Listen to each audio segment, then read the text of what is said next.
My son-in-law and his billionaire father threw my pregnant daughter off their yacht at midnight.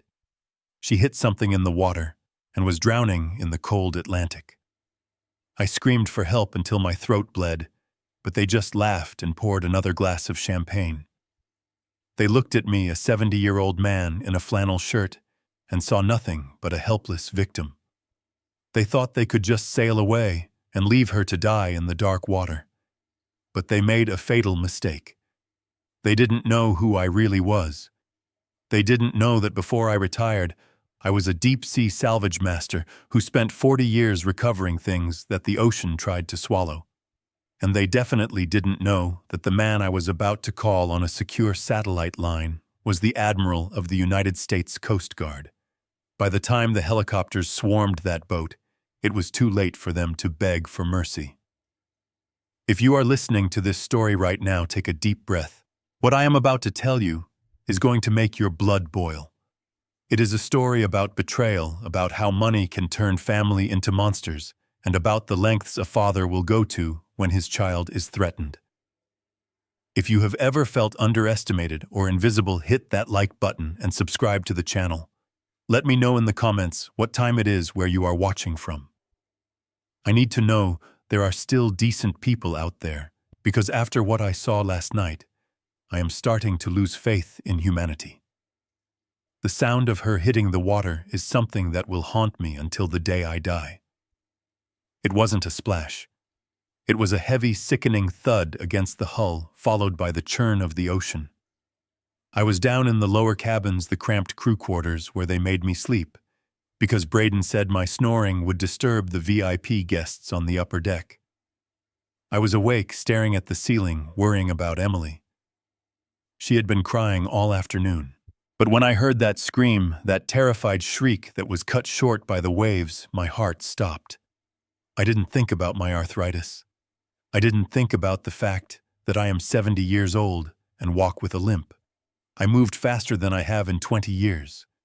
I scrambled up the narrow service stairs, my boots slamming against the metal, gasping for air. I burst onto the main deck of the Golden Siren, panting, my eyes scanning the darkness. The yacht was cutting through the water at full speed, the engines humming a low, expensive purr that covered up the sound of anything behind us. And there they were.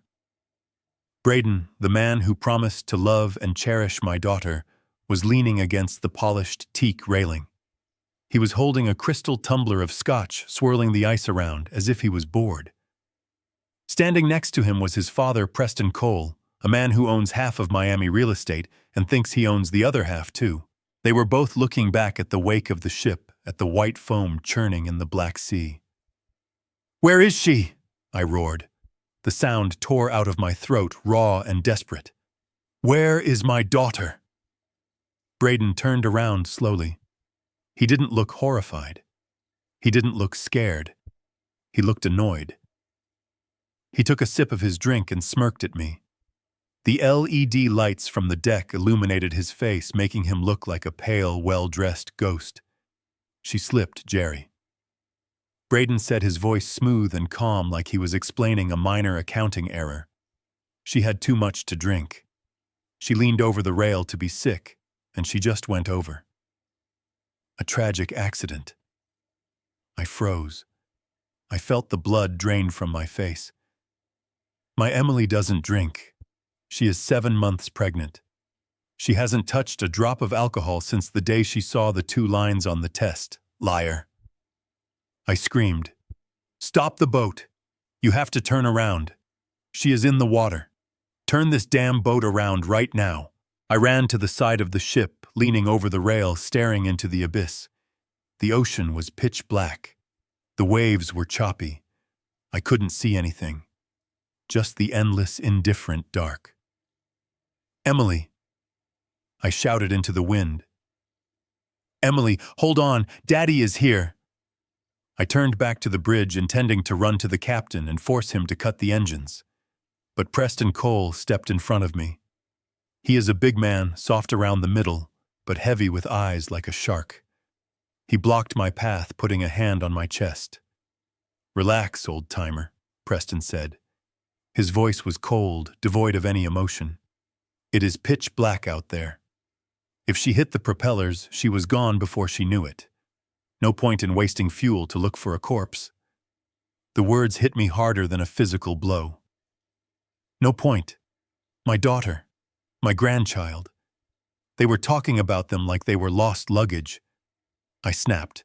A lifetime of biting my tongue, of letting them call me a hick, of letting them mock my cheap clothes and my old truck, it all boiled over. I didn't see a billionaire and his son. I saw two murderers. I lunged at Braden.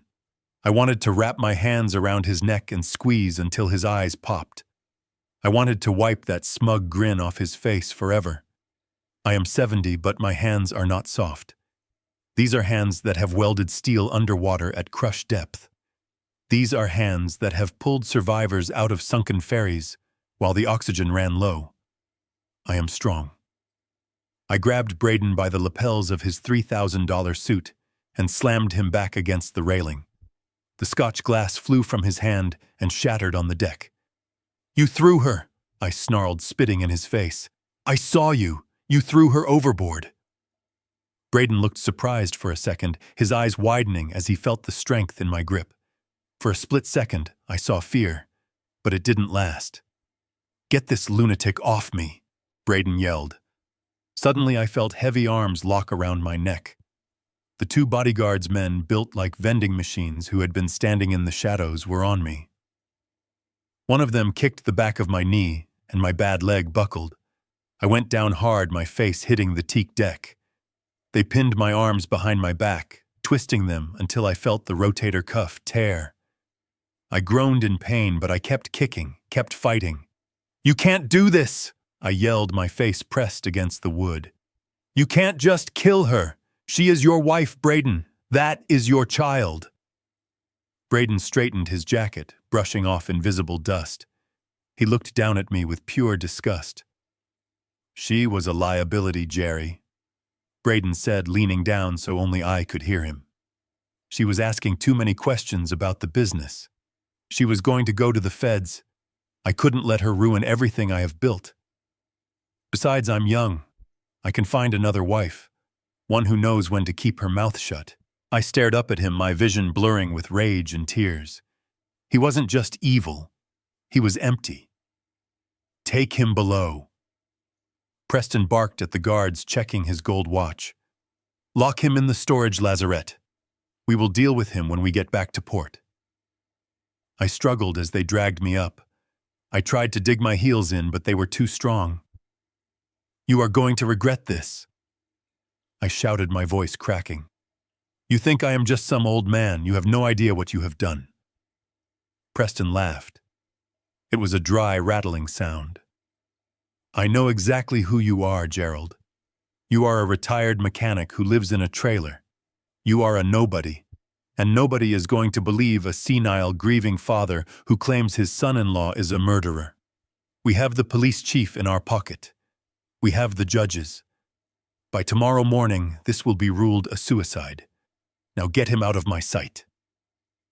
They dragged me across the deck. I looked back one last time at the black water. I didn't see a splash. I didn't hear a voice, just the roar of the engines taking us further and further away from my little girl. "Please," I whispered, more of a prayer than a plea. "Please be alive, Emily. Just stay afloat." They shoved me into the storage room at the stern of the ship.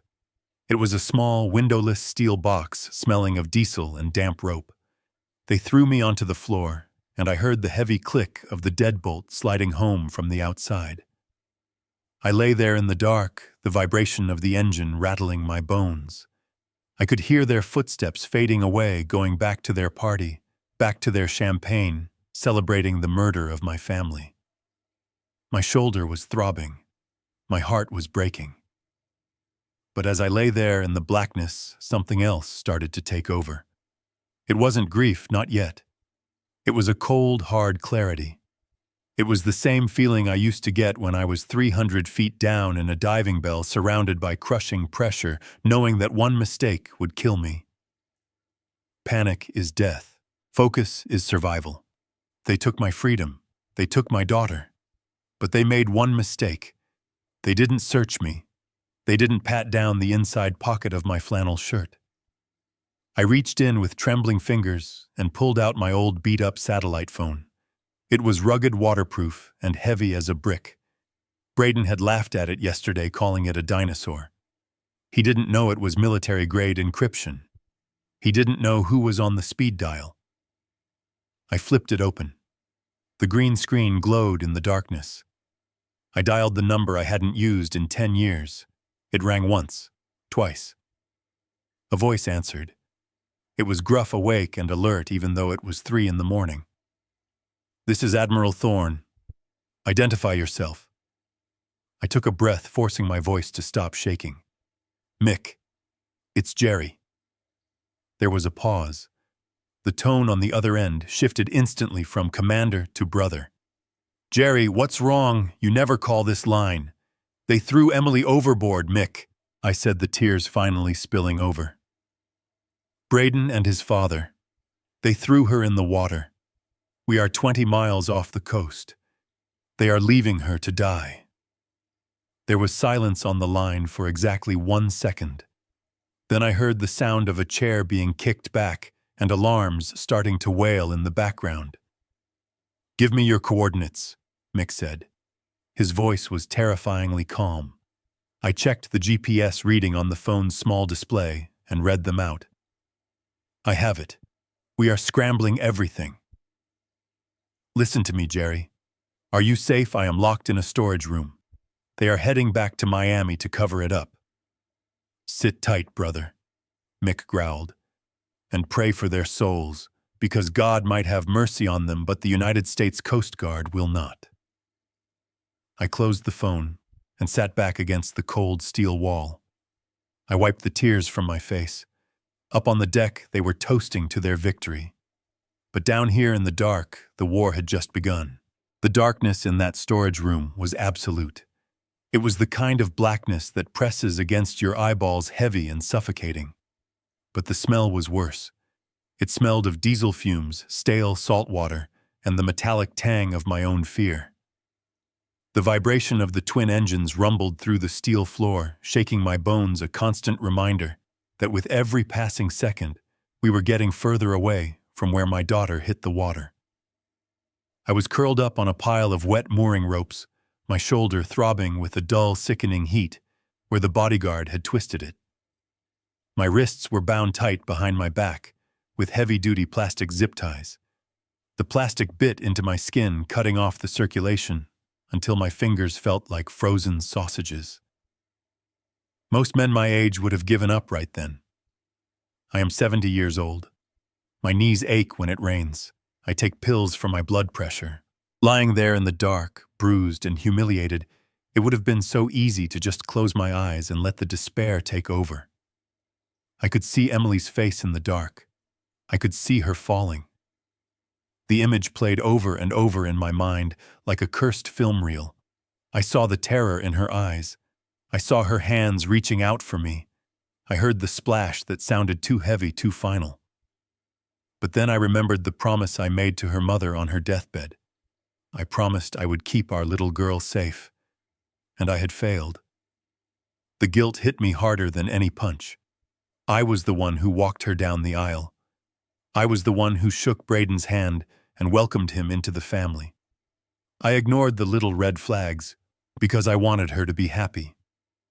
I ignored the way he checked his watch during dinner. I ignored the way he spoke down to waiters. I thought he was just ambitious. I was a fool. I had handed my daughter over to a monster wrapped in a $3,000 suit. That guilt could have killed me, but instead, it fueled a fire in my gut. I wasn't going to die in this box. And Braden wasn't going to get away with this. I forced myself to breathe. In through the nose, out through the mouth. Panic burns oxygen. Panic makes you stupid. I needed to be smart. I needed to think like the man I used to be, not the old man they thought I was. Back in the Navy during the frogman training, they tied us up underwater and told us that if we didn't get free, we drowned. The panic was the enemy then, and it was the enemy now. I shimmied awkwardly until my back was pressed against the steel bulkhead. I felt around blindly with my numb fingers. The walls were smooth painted steel. No hooks, no sharp edges. I dragged myself across the floor, my face scraping against the rough, non-slip coating. I needed friction. I needed something to cut or snap the plastic. Finally, near the corner where the generator exhaust pipe ran through the floor, I felt it. A hose clamp with a jagged, rusted tail sticking out. It wasn't much, maybe a quarter of an inch of sharp metal, but it was enough. I maneuvered my body, twisting my spine until my wrists were positioned over the rusted metal. It was agony. My shoulder screamed in protest, sending white-hot lances of pain up my neck. I gritted my teeth and started to saw. The plastic zip tie against the metal made a scratching sound that seemed deafening in the small space. It wasn't working fast enough. The plastic was too thick. I stopped panting, sweat dripping into my eyes. Change tactics. I remembered the friction saw method. I needed something thin and strong like a shoelace, but my hands were bound behind me. I couldn't reach my boots. I slammed my head back against the wall in frustration. Think, Jerry, think. Then it hit me. Pure brute force combined with leverage. It was a risk. It could break my wrists, but I didn't care. I raised my arms as high as they could go behind my back, straining the ligaments, and then brought them down violently against the protruding edge of the generator casing, aiming the lock of the zip tie at the hard steel. Once. Pain shot through my arms. Twice. I felt the plastic stress. 3 times. With a sharp crack, the tie snapped. My hands flew apart, tingling with the rush of returning blood. I slumped forward, gasping, cradling my bruised wrists. I was free. I didn't rush to the door. That is what an amateur would do. I stayed low. I rubbed life back into my hands. Now that my eyes had adjusted to the gloom, I started to really look at my prison. Light was filtering in through a small ventilation grate near the ceiling. This wasn't just a storage closet. I ran my hand along the wall. The steel was reinforced with crossbeams that were far too heavy for a pleasure craft. I tapped the bulkhead. It was double-hulled. Why would a luxury yacht need a reinforced double hull in the storage area? I crawled over to where the spare anchor chain was stored. Behind it, welded to the floor, were brackets. Heavy-duty locking brackets designed to hold square cargo pallets in place. I had seen these before. I had seen them on cargo freighters running illegal arms off the coast of Nicaragua in the 80s. You don't put these on a yacht unless you are hauling something heavier than champagne and caviar. The realization made my blood run cold. Emily wasn't just killed because she was an inconvenience. She was killed because she saw something. She was an auditor. She had an eye for details. She must have seen the manifests, or maybe she found the hidden compartment I was currently sitting in. This wasn't a crime of passion. This was a business transaction. Braden and his father were running something massive, something that required a fortified ship. Drugs, gold, weapons. It didn't matter. What mattered was that they were dangerous on a level I hadn't fully grasped until this moment. The vibration in the floor changed. The roar of the engines dropped to a low idle. The bow thrusters kicked in with a mechanical whine. We were docking. I stood up, ignoring the stiffness in my legs. I looked around for a weapon. There was a flare gun in the emergency kit, but it was sealed. Too loud. I needed something silent. I found a heavy brass shackle about the size of a fist used for towing. I gripped it in my right hand. It felt cold and solid. I moved to the side of the door, pressing my back against the wall so that when it opened, I would be behind it. I controlled my breathing. I waited. I was ready to crack the skull of the first man who walked through that door. I was ready to die fighting. Footsteps thudded on the deck outside. Heavy boots. Not just 2 people. 4. Maybe 5. Open it up. I heard Preston's voice. Get the old man out. Make sure he looks pathetic. The bolt slid back with a metallic clank. The door swung open. I tensed my muscles, raising the brass shackle ready to swing. But I didn't get the chance to fight. Blinding white light flooded the room. It wasn't the tactical light of a gun. It was flashes. Camera flashes. Dozens of them. "Police, come out with your hands up!" A voice boomed over a megaphone. I squinted against the glare, lowering my hand. I stumbled out onto the deck, disoriented. There were uniformed officers everywhere. But something was wrong. They weren't Coast Guard. They were local Miami PD, and behind them, standing on the dock like vultures, were reporters. "He is in shock." Braden was shouting, performing for the cameras, tears streaming down his face. "My poor father-in-law. He has been incoherent since Emily fell. Please be gentle with him." 2 officers grabbed me. They didn't ask if I was okay. They didn't ask for my statement. They grabbed me roughly, pulling my arms behind my back again. "Get off me!" I shouted, struggling. My daughter was murdered. These men killed her. One of the officers, a man with a thick neck and dead eyes, leaned close to my ear as he shoved me toward a waiting ambulance. "Shut up, old man. If you know what is good for you, you will play the grieving father, unless you want to have an accident in the holding cell tonight." I looked past him. Preston Cole was standing by the gangway, shaking hands with the police captain, slipping a thick envelope into the man's pocket with a practiced motion. He looked at me and winked. I stopped struggling. I let them push me into the ambulance. I let the cameras capture the image of the broken, disheveled old man being taken away. They thought they had won. They thought this was the end of the story. But as the ambulance doors closed, shutting out the flashing lights, I wasn't crying anymore. I was memorizing their faces, every single one of them. The corrupt cops, the lying reporters, and the Coles. They had taken the first round, but they had forgotten one thing. They had let me live. And as long as there was breath in my body, I was coming for them. Not as a father, not as a victim, but as a storm.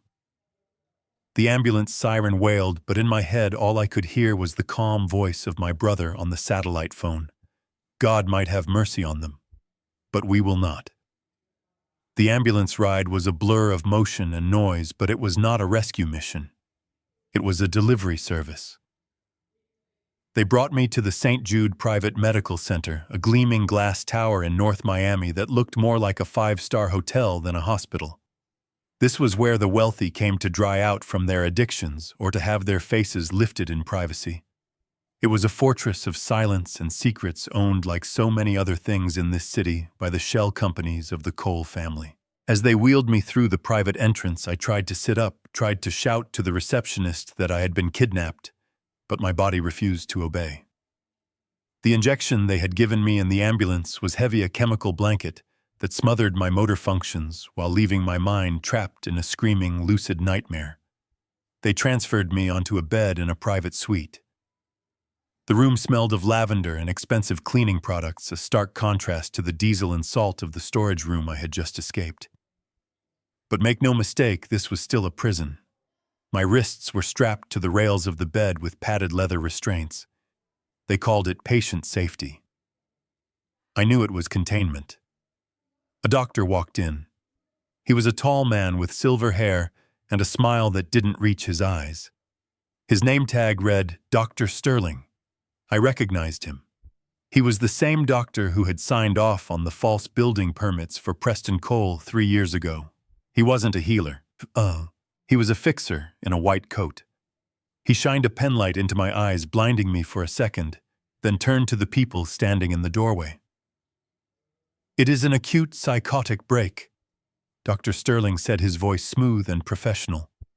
"The trauma of the accident has triggered a severe delusional episode. He is hallucinating, paranoid, and potentially violent. I am recommending immediate sedation and a 72-hour psychiatric hold for observation." I tried to speak. I wanted to tell him he was a liar. I wanted to tell him that he was an accessory to murder. But my tongue felt like it was made of lead. It filled my mouth heavy and useless. All I could manage was a low, guttural groan that made me sound exactly like the senile invalid they wanted me to be. Then Braden stepped into the room. He had changed out of his suit into a fresh shirt and slacks, looking every inch the grieving, devastated husband. He was flanked by 2 uniformed police officers, not the corrupt ones from the dock, but regular patrolmen who had no idea they were standing in the middle of a crime scene. Braden wiped a tear from his cheek with a handkerchief. It was a performance worthy of an Academy Award. "Thank you, Doctor." Braden said, his voice trembling just enough to sound heartbroken. It has been such a hard year for him. His mind has been slipping for months, but we never thought it would get this bad. When Emily fell, when she slipped over that railing, he just snapped. He started screaming that I pushed her. He attacked me. Braden walked over to my bedside. He placed a hand on my shoulder. To the police, it looked like a gesture of comfort, but I felt his fingers dig into my collarbone, a sharp warning pressure. He looked down at me with eyes that were cold and dead. "It is okay, Jerry," Braden said softly. "You are safe here. We are going to get you the help you need.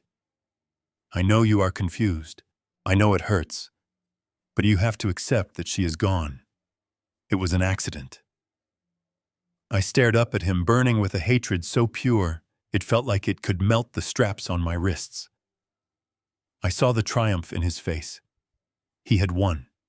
He had killed my daughter, and now he was going to bury me in a psychiatric ward until I was drooling and mindless. The police officers nodded sympathetically, taking notes in their little books. They saw a rich, successful young man caring for his crazy father-in-law. They didn't see the killer. They didn't see the monster. "It is a tragedy," one of the officers said, shaking his head. "Do not worry, Mr. Cole.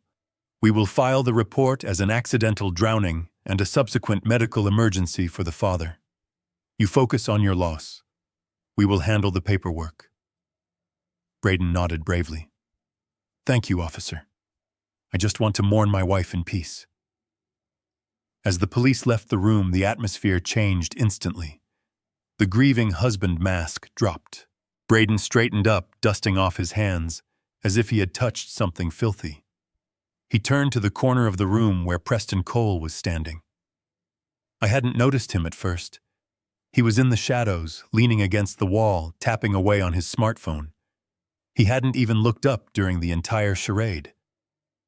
"Are they gone?" Preston asked, not bothering to lower his voice.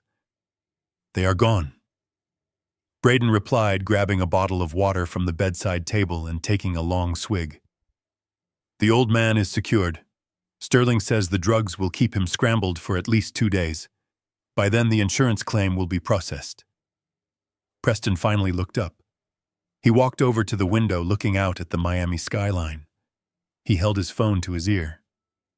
"Yeah, it is me," Preston said into the phone. "The shipment. Good. Listen to me. I don't care about the weather.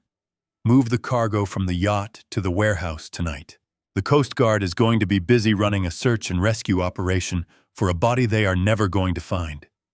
Use that distraction. Get the product off the boat." I lay there listening to every word. My heart was hammering against my ribs. My suspicion was confirmed. Emily hadn't just died for nothing. She had died because she found out they were using the family business to move illegal cargo. Drugs. Maybe worse. They were using the search for her body as a cover to smuggle their filth into the city. The cruelty of it made me want to vomit. They were using my daughter's death as a tactical advantage. Preston hung up the phone and walked over to my bed. He looked down at me like I was a piece of broken furniture he couldn't wait to throw away. "You should have just stayed in your trailer, Gerald." Preston sneered. "You could have lived out your pathetic little life fishing and drinking cheap beer. But you had to play the hero. Now look at you, trussed up like a turkey." He turned to Dr. Sterling. "Keep him under. If he wakes up and starts talking, increase the dosage. If his heart stops, well, he is an old man. These things happen. Understood, Mr. Cole. The doctor nodded. They left the room, turning off the main lights, leaving me in the dim glow of the medical monitors. The rhythmic beeping of the heart rate machine was the only sound in the room. Beep, beep, beep. It was counting down the seconds of my life. I felt the second wave of the sedative kicking in.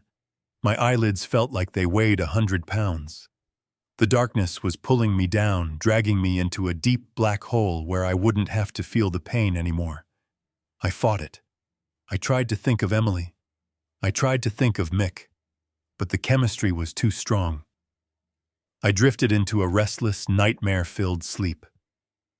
I don't know how much time passed. It might have been an hour. It might have been 6. I woke up because the room was freezing. The air conditioning was humming loudly. The hospital was quiet, settled into the graveyard shift. My head was pounding a dull throb behind my eyes, but the paralysis from the drugs had worn off slightly.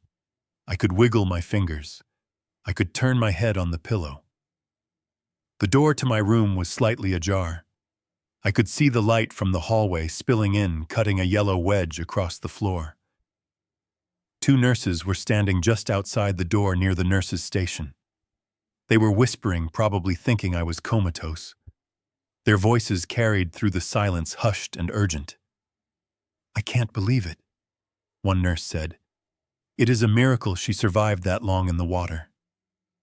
"I know," the other nurse replied. "My boyfriend works dispatch for the Coast Guard. He told me about it. They found her clinging to a channel marker near Buoy 0. She was hypothermic and barely conscious, but the baby is okay." My heart stopped. The world seemed to tilt on its axis. I held my breath, straining my ears, terrified that I was hallucinating, that this was just a cruel trick of my medicated brain. "Who was she?" the first nurse asked. "They haven't identified her yet." The second nurse whispered. She had no ID, but she kept mumbling a name before she passed out. "Braden. Or maybe Brady." They rushed her to Jackson Memorial Trauma Center. She is under armed guard because she claimed someone tried to kill her. The air in my lungs rushed out in a silent sob. Jackson Memorial. That was the public hospital on the other side of town. It wasn't owned by Cole. It was neutral ground. Emily was alive. She was hurt. She was cold. But she was alive. My little girl had fought the ocean and won. She had held on for me. She had held on for her baby.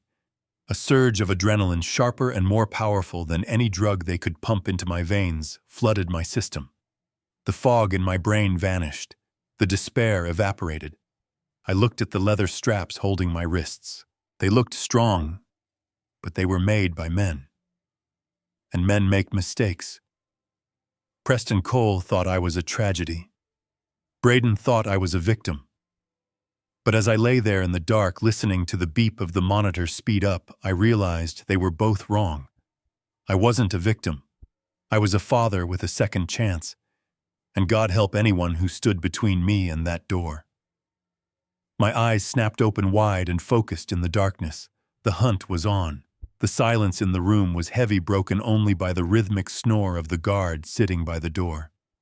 He was a young man, maybe 25, with a neck as thick as a tree trunk and a holstered pistol that looked too big for his hip. He had dismissed me completely.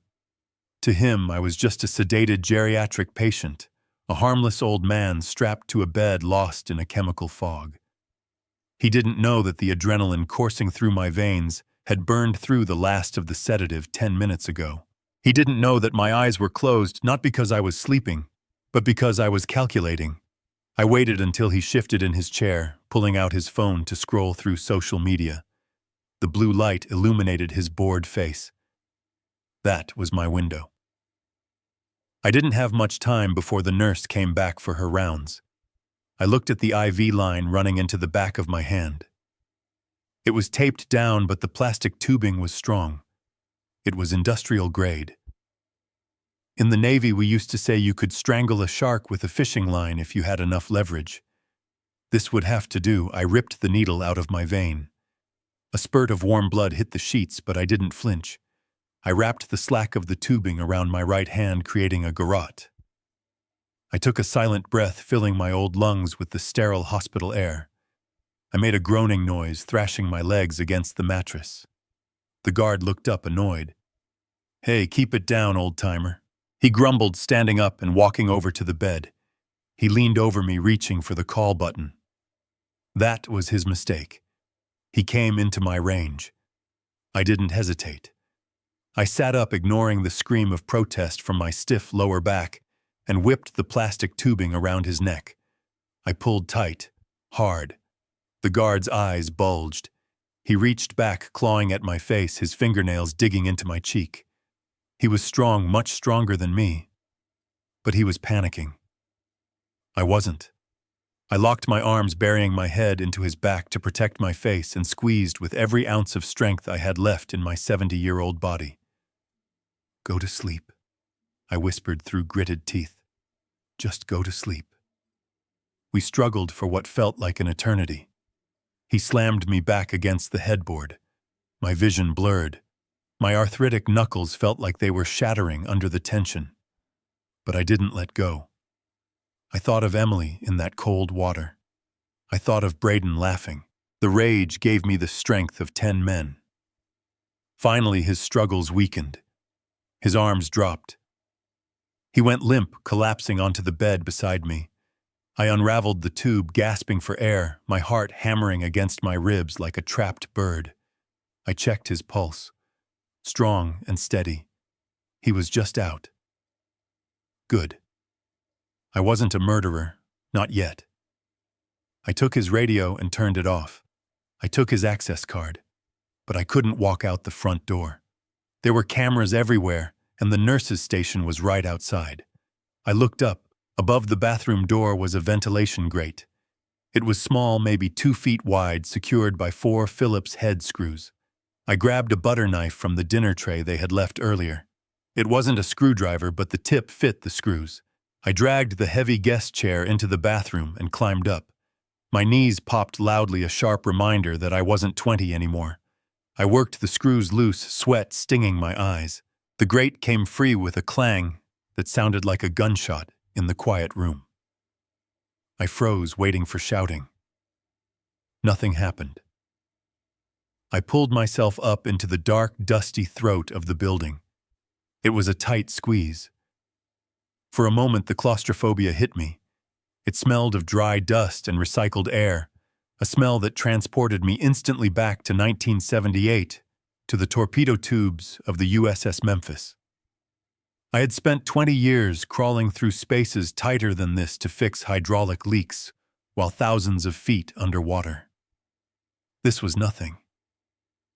I started to crawl. The metal sheet metal cut into my knees through my thin hospital pants. My shoulder, the one the bodyguard had twisted, was throbbing with a dull, sickening heat. Every movement was a battle against my own anatomy. My lungs burned. I had to stop every 20 feet to catch my breath, my face pressed against the cold metal, listening to the hum of the hospital below me. "You are too old for this, Jerry," a voice in my head whispered. "You are going to have a heart attack in this vent and die like a rat." I shut the voice up. I kept moving. I followed the draft. Fresh air meant an exit. After what felt like miles, I saw light ahead. It was a service outlet leading to the laundry loading dock. I kicked the grate open and looked down. It was a 10-foot drop to a pile of linen bags. I didn't think. I jumped. I landed hard. Pain shot up my legs, exploding in my ankles. I rolled to absorb the impact, suppressing a cry of agony. I lay there for a moment among the dirty sheets, waiting for the stars to clear from my vision. I was out. I slipped through the loading bay doors into the humid Miami night. The heat hit me like a physical wall. I was barefoot, wearing only a torn hospital gown and a pair of stolen scrub pants I had grabbed from a laundry cart. I looked like a lunatic. I had to move. I stuck to the shadows, limping through the alleyways, avoiding the streetlights. I needed a phone, but not a cell phone. Braden could track a cell phone. I needed something analog, something forgotten. I found it behind a derelict gas station 3 blocks away. A graffiti-covered payphone, a relic from another era. The handset was cracked and it smelled of urine, but when I lifted it, I heard the sweet, steady hum of a dial tone. My hands were shaking as I fed it the loose change I had found in the guard's pocket. I didn't dial 911. I didn't dial a lawyer. My fingers hovered over the keypad. Then muscle memory took over. I punched in a sequence of numbers I hadn't used in 40 years. It wasn't a phone number.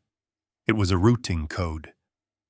A ghost line that bypassed the public switchboard and went straight to a secure server in the Pentagon basement, and from there to a specific desk in Washington. It rang once, then a series of clicks, then silence. I waited. The humidity was making my clothes stick to my skin. I looked over my shoulder, expecting to see police cars screeching around the corner. Then the line opened. No greeting, no name, just the sound of someone breathing on the other end, waiting for the countersign. I leaned my forehead against the cool metal of the phone box.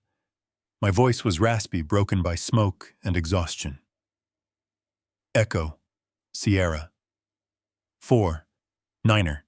This is Master Chief Thorne. Requesting immediate line to Admiral Michael Thorne. Authorization code, Whiskey Tango, Foxtrot, 01. There was a pause. A long, heavy pause. Then a click. The voice that came on the line was different. It was deeper, older, but unmistakable. It was the voice of the man who had shared a bunk bed with me when we were kids, the man who had pulled me out of a burning car in Detroit, the man who now commanded the entire Atlantic Fleet. Jerry, is that you? The voice was tight with worry. I closed my eyes, the relief washing over me like a wave. Mick. It is me. Where are you? We have been trying to track you. The police report said you were... They lied, Mick. I cut him off, my voice trembling with a mix of rage and grief. They are lying about everything. They didn't just hurt her, Mick. They tried to kill her. Braden and his father. They threw her off the boat like garbage. They are running something on those ships, something big, and they have the local police in their pocket. I heard a sharp intake of breath on the other end. Then the sound of a fist hitting a desk. Is Emily? She is alive. I said, tears finally leaking from my eyes. She is fighting, but I don't know for how long, and I don't know what they will do when they find out she survived.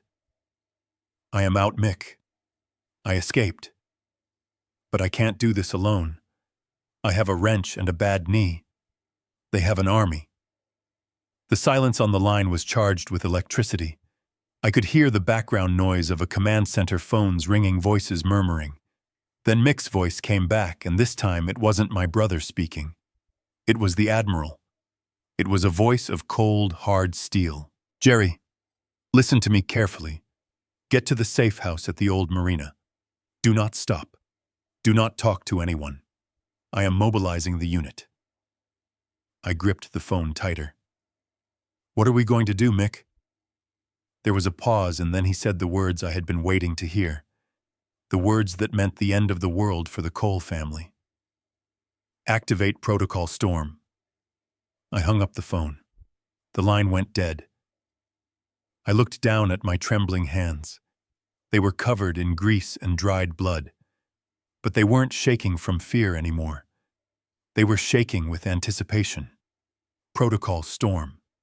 It meant no jurisdiction. It meant no red tape. It meant total engagement. I turned away from the phone and limped back into the darkness.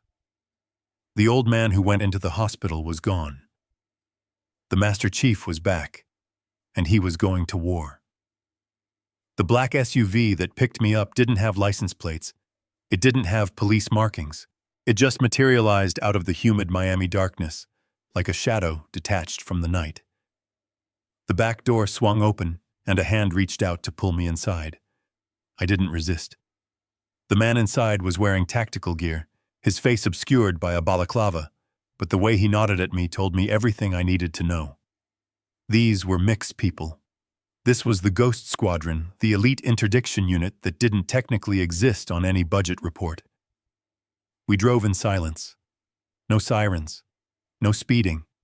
Just a calm, professional extraction that terrified me more than any high-speed chase could have. It reminded me of the difference between a street fighter and a soldier. The Coles were street fighters, loud and messy. We were going to war with soldiers. 20 minutes later, we turned off the main highway onto a gravel road that led deep into the mangroves. We passed a rusted gate with a sign that said, "Government property, keep out."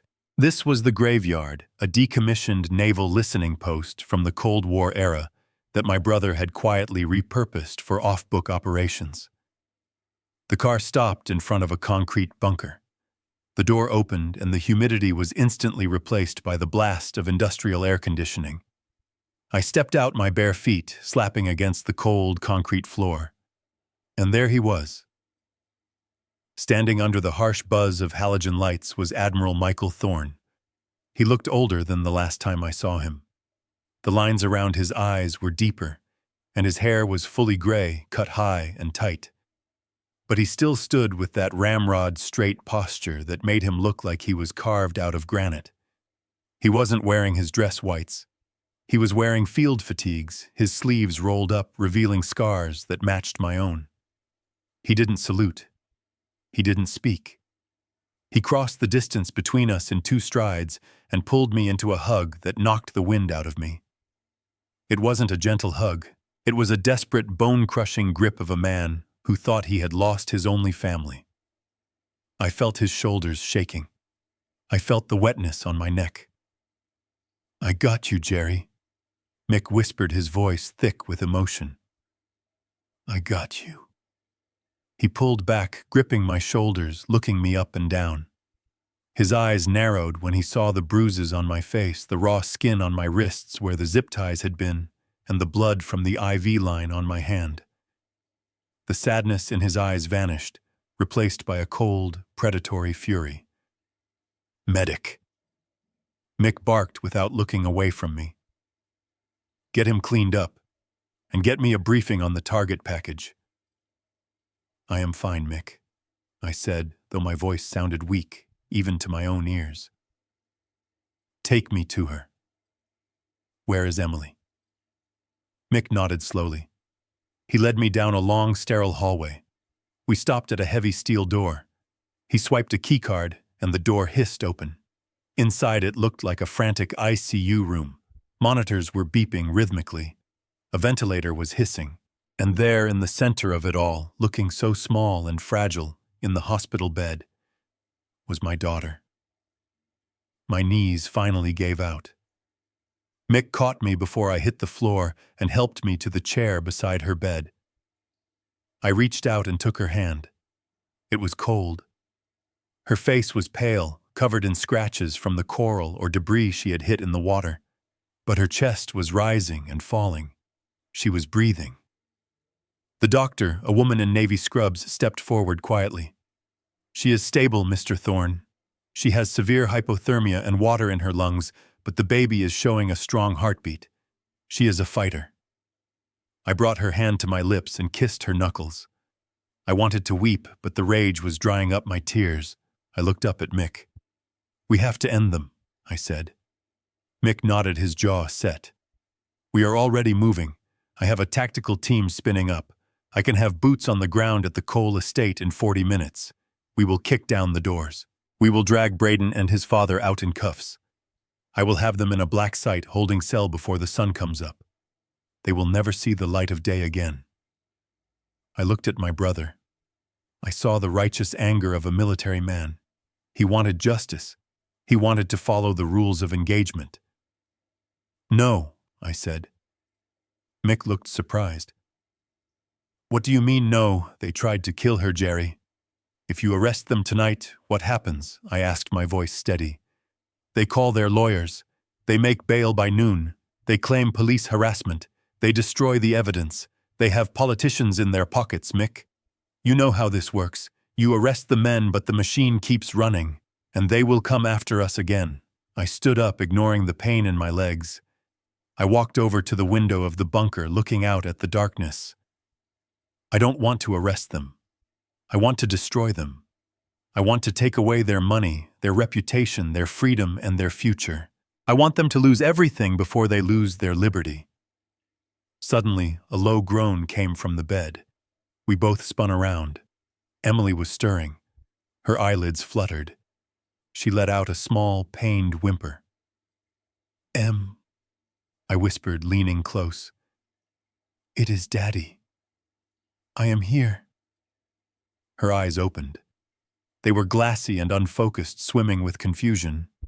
She tried to speak, but the oxygen mask muffled her words. She looked frantic.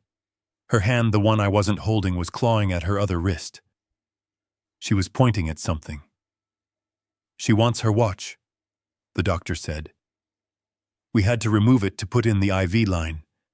It is over there on the tray." I grabbed the watch. It was a heavy-duty diver's watch I had given her for her birthday. It was scratched and battered, but the screen was still glowing. I put it in her hand. She fumbled with the buttons, her fingers trembling. She tapped the screen and then looked at me with an intensity that scared me. She pressed play. A tiny, tinny voice filled the silent room. It was Braden's voice. The audio was clear. It must have been recorded just minutes before she went into the water. "You do not understand business, Emily." Braden's voice sneered from the watch. "This isn't just about accounting errors. The merger with the Sinaloa cartel is worth $500 million. Do you think I am going to let your little moral compass get in the way of that? We are using the shipping lanes to move product for them. And if you go to the feds, you are not just divorcing me. You are declaring war on the most dangerous people in the hemisphere." The recording ended with the sound of a scuffle and then silence. The room was deathly quiet. Mick looked at me, his face pale. "Cartel," Mick whispered. "That is why the yacht is reinforced. They aren't just smuggling drugs, they are moving heavy currency. They are laundering $500 million. This changes everything," I said, looking at the watch. "This isn't just attempted murder. This is treason. This is national security." Mick nodded slowly. He looked at the map on the wall, his strategic mind racing. "If they are merging with the cartel, there is a physical exchange happening. The money or the product has to move. Tomorrow night," I said, remembering the phone call I overheard Preston make at the hospital. "The memorial service. They are holding a memorial for Emily on the yacht tomorrow night." Preston said to use the distraction to move the cargo. Mick slammed his fist into his palm. "That is it. That is the choke point. If we hit them, then we get the drugs, the money, and the cartel representatives. We nail them for everything. No bail, no lawyers. Just life in a federal supermax." "But we can't just storm the boat," I said. "If they see the Coast Guard coming, they will dump the cargo. They will claim they knew nothing about it. We need someone on the inside. We need someone to make sure the evidence stays on that boat until you get there." I looked at my reflection in the dark glass of the monitor. I saw an old man. A battered, bruised, pathetic old man in a hospital gown. I didn't look like a threat. I looked like a victim. I turned to Mick. "I am going back." "You are insane," Mick said immediately. "You just escaped." "Exactly," I said. "They think I am crazy. They think I am sedated in a hospital room. If I show up at that party broken and weeping, they won't see a threat. They will see a nuisance. They will let me on that boat because they enjoy seeing me suffer." I walked back to the bed and kissed Emily's forehead. She was asleep again, exhausted by the effort. "I am going to be the bait, Mick. I will draw their attention. I will disable their communications. And when the time is right, I will signal you." Mick looked at me for a long time. He saw the resolve in my eyes. He knew he couldn't stop me. He reached into a tactical bag and pulled out a small black device. This is a transponder. Keep it in your pocket. When you are ready, press the button. It will cut through their jammers and give us a hard lock for the missile cruisers. I took the device. It felt heavy. It felt like Judgment Day. I squeezed Emily's hand one last time. Rest now, sweetheart. Daddy is going fishing, and I am going to catch a big one. The sun was just starting to burn off the morning mist when I reached the iron gates of the coal estate. I looked like a ghost, or maybe something worse. I was barefoot, my soles cut and bleeding from the miles of asphalt I had walked to get back here. I was wearing a pair of stolen scrubs that were 2 sizes too big, stained with grease from the vent I had crawled through. I smelled of sweat and desperation. To anyone watching, I was a broken old man who had wandered away from a hospital in a state of confusion. That was exactly what I needed them to see. I leaned against the intercom pillar, pressing the buzzer with a trembling hand. When the heavy gates swung open, I didn't walk tall. I slumped my shoulders. I let my limp, which I usually try to hide, become pronounced. I dragged my feet up the long, manicured driveway, past the fountain that cost more than my entire pension, past the fleet of luxury cars shining in the early light. I was walking into the enemy's headquarters unarmed, but I had a weapon they couldn't detect. I had a mission. The front door opened before I even reached the steps. It wasn't a servant. It was Braden. He was holding a cup of coffee, wearing a silk robe that probably cost more than my truck. He looked at me with a mixture of amusement and disgust, like I was a stray dog that kept coming back to dig through his trash. "Well, look who it is," Braden called out, his voice echoing in the quiet morning. "We thought you were halfway to the state line by now. The hospital said you assaulted a guard and ran off. They were about to put out an APB. I stopped at the bottom of the steps. I looked up at him, letting my jaw hang slack, letting my eyes fill with the bewildered tears of a senile old man. I didn't know where to go. I stammered, my voice cracking perfectly. I wanted to go home. But I don't have a ride." Braden took a sip of his coffee, shaking his head. He turned back into the house. "Dad, you are going to want to see this. The prodigal father-in-law has returned." I followed him inside. The air conditioning hit me like a wall of ice. The house smelled of expensive cologne and roasted coffee. In the dining room, Preston Cole was sitting at the head of a mahogany table long enough to land a plane on. He was reading a newspaper, an old-school habit for a man who controlled his empire through encrypted servers. He lowered the paper slowly and looked at me over the rim of his reading glasses. "You are a persistent nuisance, Gerald," Preston said. "We pay for a private suite, the best doctors, and you decide to crawl through air ducts like a rat. Why are you here?" I stood in the doorway, wringing my dirty hands together. I had to sell this. If they sensed even an ounce of the strength I had left, they would kill me right here on the marble floor. "I have nowhere else," I whispered, looking at my feet. "They took my truck keys. I just want to know if she is really gone." Preston sighed, folding his newspaper with precise, sharp movements. He stood up and walked over to a sideboard. He picked up a thick, legal envelope and tossed it onto the table. It slid across the polished wood and stopped right in front of me. "She is gone, Gerald. We have been over this. And now, thanks to your little stunt at the hospital, the police are asking questions again. They are wondering why a grieving father would attack a guard and run away unless he had something to hide." I looked at the envelope. I knew what it was. "We can make this all go away." Preston continued walking around the table until he was standing right next to me. I could smell the mint on his breath. "I have prepared a statement for you. It says that you witnessed Emily suffering from severe postpartum depression. It says you saw her jump. It confirms that her death was a suicide." I felt a bile rise in my throat. They wanted me to sign a lie that would tarnish my daughter's memory forever. They wanted me to say she abandoned her child. Every instinct in my body screamed at me to grab a steak knife from the table and end this right now. But I remembered Mick's voice. Protocol Storm. I needed to get on that boat. I can't say she killed herself. I mumbled, feigning hesitation. She loved that baby. Braden laughed. It was a sharp barking sound. He reached into the pocket of his robe and pulled out a money clip. He peeled off a few bills and threw them on the floor at my feet. They fluttered down like green leaves. Don't pretend you have principles, Jerry. We know you are broke. We know you took out a second mortgage on that trailer to pay for Emily's college. You are drowning in debt. I looked down at the money. $500.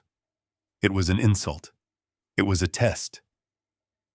Sign the paper, Jerry, Braden said, kicking one of the bills toward me with his slipper. Sign it, and I will pay off your mortgage.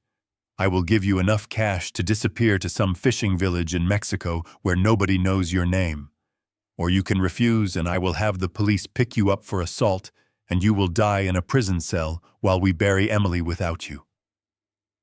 My heart was hammering against my ribs, but I forced my breathing to remain shallow and erratic. I slowly bent down. My knees cracked loudly in the silence. I reached out with a trembling hand and picked up the bills. I clutched them to my chest like they were precious. I hated myself in that moment more than I have ever hated anything in my life. I was a Master Chief Petty Officer. I had led men into combat. And here I was groveling on the floor for a murderer's pocket change. But I did it. I stood up clutching the money and looked at Preston with watery, defeated eyes. Where do I sign? I asked softly. Preston smiled. It was the smile of a predator that has just broken the neck of its prey. He handed me a gold pen. Right there at the bottom, and initial the second page. I leaned over the table. The pen felt heavy. I signed my name. Gerald Thorne. The signature was shaky, barely legible. I wasn't just signing a document. I was signing their death warrant. But they didn't know that. Preston snatched the paper away as soon as the ink was dry. He checked the signature, nodded, and slid it into his briefcase. Smart choice, he said. Now go get cleaned up. You smell like a sewer. I turned to leave, clutching the money, playing the part of the beaten dog retreating to its corner. But before I reached the door, Preston spoke again. Wait, I froze. Had I made a mistake? Had I dropped the mask tonight? Preston said. We are holding a memorial service on the yacht. A final farewell for Emily.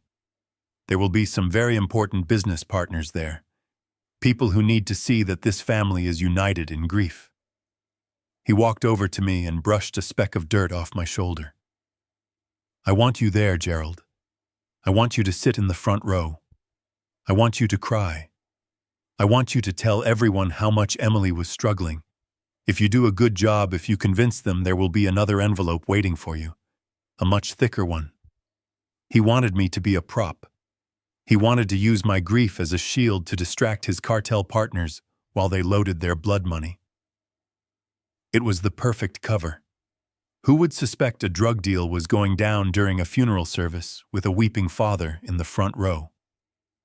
I looked at him. I forced a weak, pathetic nod. I will be there, I said. I just want to say goodbye to my girl. Good, Braden added, taking a bite of toast. And Jerry, try to wear something decent. I don't want you looking like a hobo in front of my investors.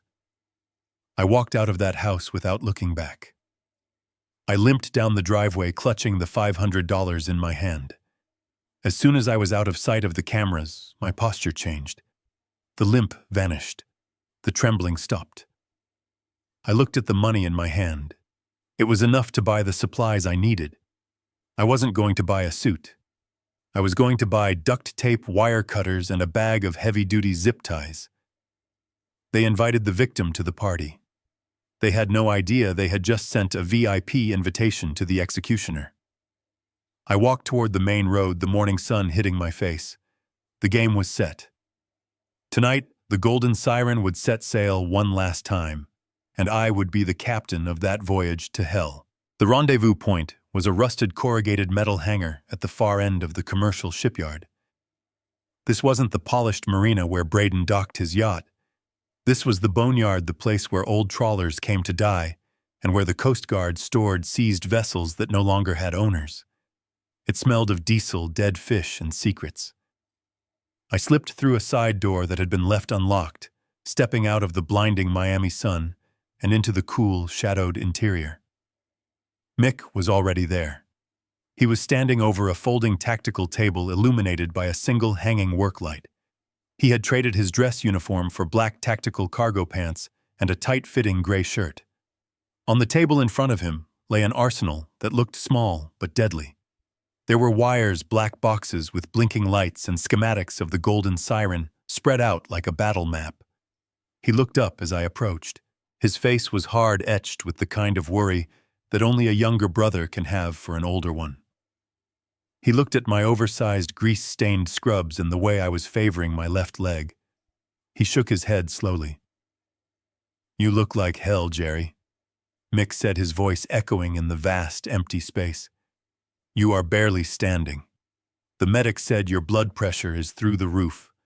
You have soft tissue damage in your shoulder, and your hands are trembling."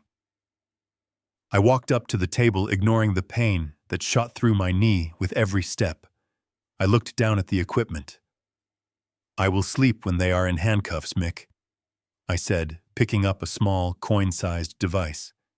"Is this the bug?" Mick grabbed my wrist. His grip was firm. He forced me to look at him. "Jerry, stop. Look at yourself. You are 70 years old. You are a retired salvage operator, not a field agent. I have guys who train for this 20 hours a day. SEALs, Delta. Let me send in a ghost team. They can plant the devices. You don't have to be on that boat." I pulled my hand away gently, but firmly. I picked up a heavy orange flare gun from the table. It wasn't standard issue. The barrel had been bored out and reinforced with carbon fiber. "Your SEALs don't know the target, Mick," I said, checking the firing mechanism. "They don't know Braden. If a stranger shows up on that boat, Braden gets suspicious. If a waiter looks at him wrong, he gets suspicious. But me, I am the broken, money-hungry father-in-law. I am part of the furniture. He won't look at me twice until it is too late." Mick sighed, running a hand through his gray hair. He knew I was right, but he hated it. He pointed to the gear on the table. "Fine. But we are doing this my way. This isn't just a bug. It is a high-frequency jamming node.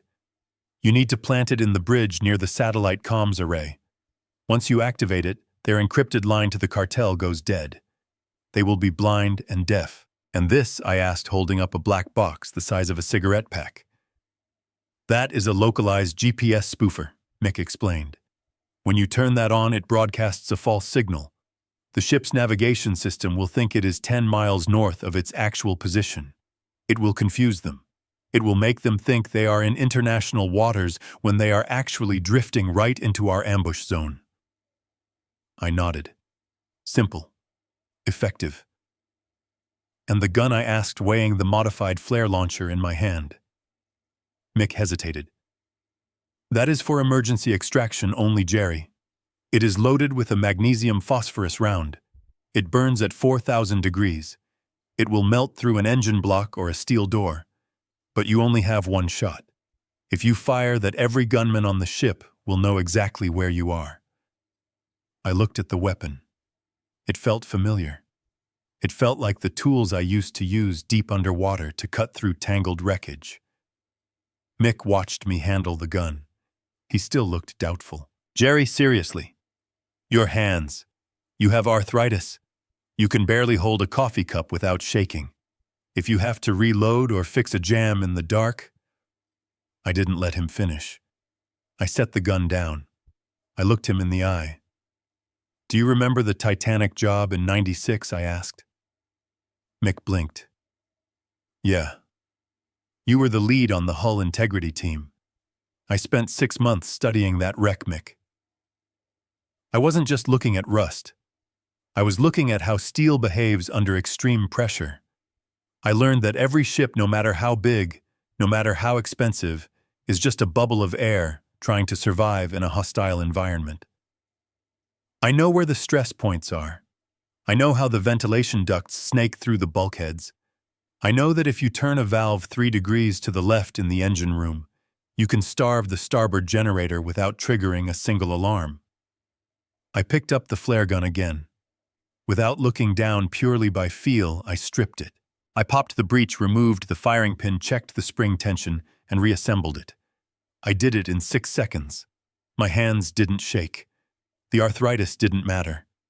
It was muscle memory carved into my soul over 50 years of working with machines that could kill you if you hesitated. I slammed the breech shut. The click was loud and final. I know that ship better than the architect who drew it, Mick. Braden sees a luxury yacht. I see a system of valves, pipes, and electrical currents. And tonight, I am going to turn that system against him. Mick looked at the gun in my hand, then up at my face. The doubt was gone, replaced by a reluctant respect. He nodded slowly. "Okay, Master Chief. You have the con." He handed me a small earpiece. "This is a bone conduction comms unit. It sits behind your ear, invisible. I will be on the other end the whole time. If things go south, you say the word, and I will rain hellfire on that boat. Diplomatic consequences be damned." I took the earpiece and tucked it into my pocket. I gathered the equipment, hiding the jammer and the GPS spoofer in the deep pockets of my scrubs. I tucked the heavy flare gun into the waistband at the small of my back, covering it with my loose shirt. "I am not going there to die, Mick," I said, my voice low. "I am going there to make sure they never hurt anyone ever again." I walked toward the large bay doors of the warehouse that opened out to the water. The sun was fully up now, turning the ocean into a blinding sheet of diamonds. Somewhere out there, the Golden Siren was being prepped for its voyage. Champagne was being iced. Cocaine was being hidden. And Braden was probably laughing, thinking he had bought my silence for $500. I stood there for a moment, letting the sea breeze hit my face. It smelled of salt and freedom, but tonight it would smell of smoke and justice. I turned back to Mick one last time. "Get your ships ready, Admiral. By midnight, I am going to turn that luxury yacht into a floating prison. And I am going to be the warden." I stepped out into the light, leaving the safety of the warehouse behind. The prep was done. The weapon was ready, and the weapon was me. The Golden Siren was lit up like a floating chandelier against the pitch-black canvas of the Atlantic Ocean. From the dock, it looked like a celebration of life, a beacon of wealth and elegance. But as I stepped onto the gangway, clutching my worn-out hat in my hands, I knew better. It was a floating tomb. The air was thick with the smell of expensive perfume and the salty tang of the sea, but underneath it all, I could smell the rot. I could smell the lies. I shuffled onto the deck, keeping my head down, playing the part of the broken, intimidated father-in-law. The deck was crowded with the elite of Miami. There were politicians with their practiced smiles, real estate tycoons with their trophy wives, and men in dark suits who didn't smile at all. These were the partners Preston had talked about, the men who moved product through the veins of the city. They looked at me with a mixture of pity and disdain.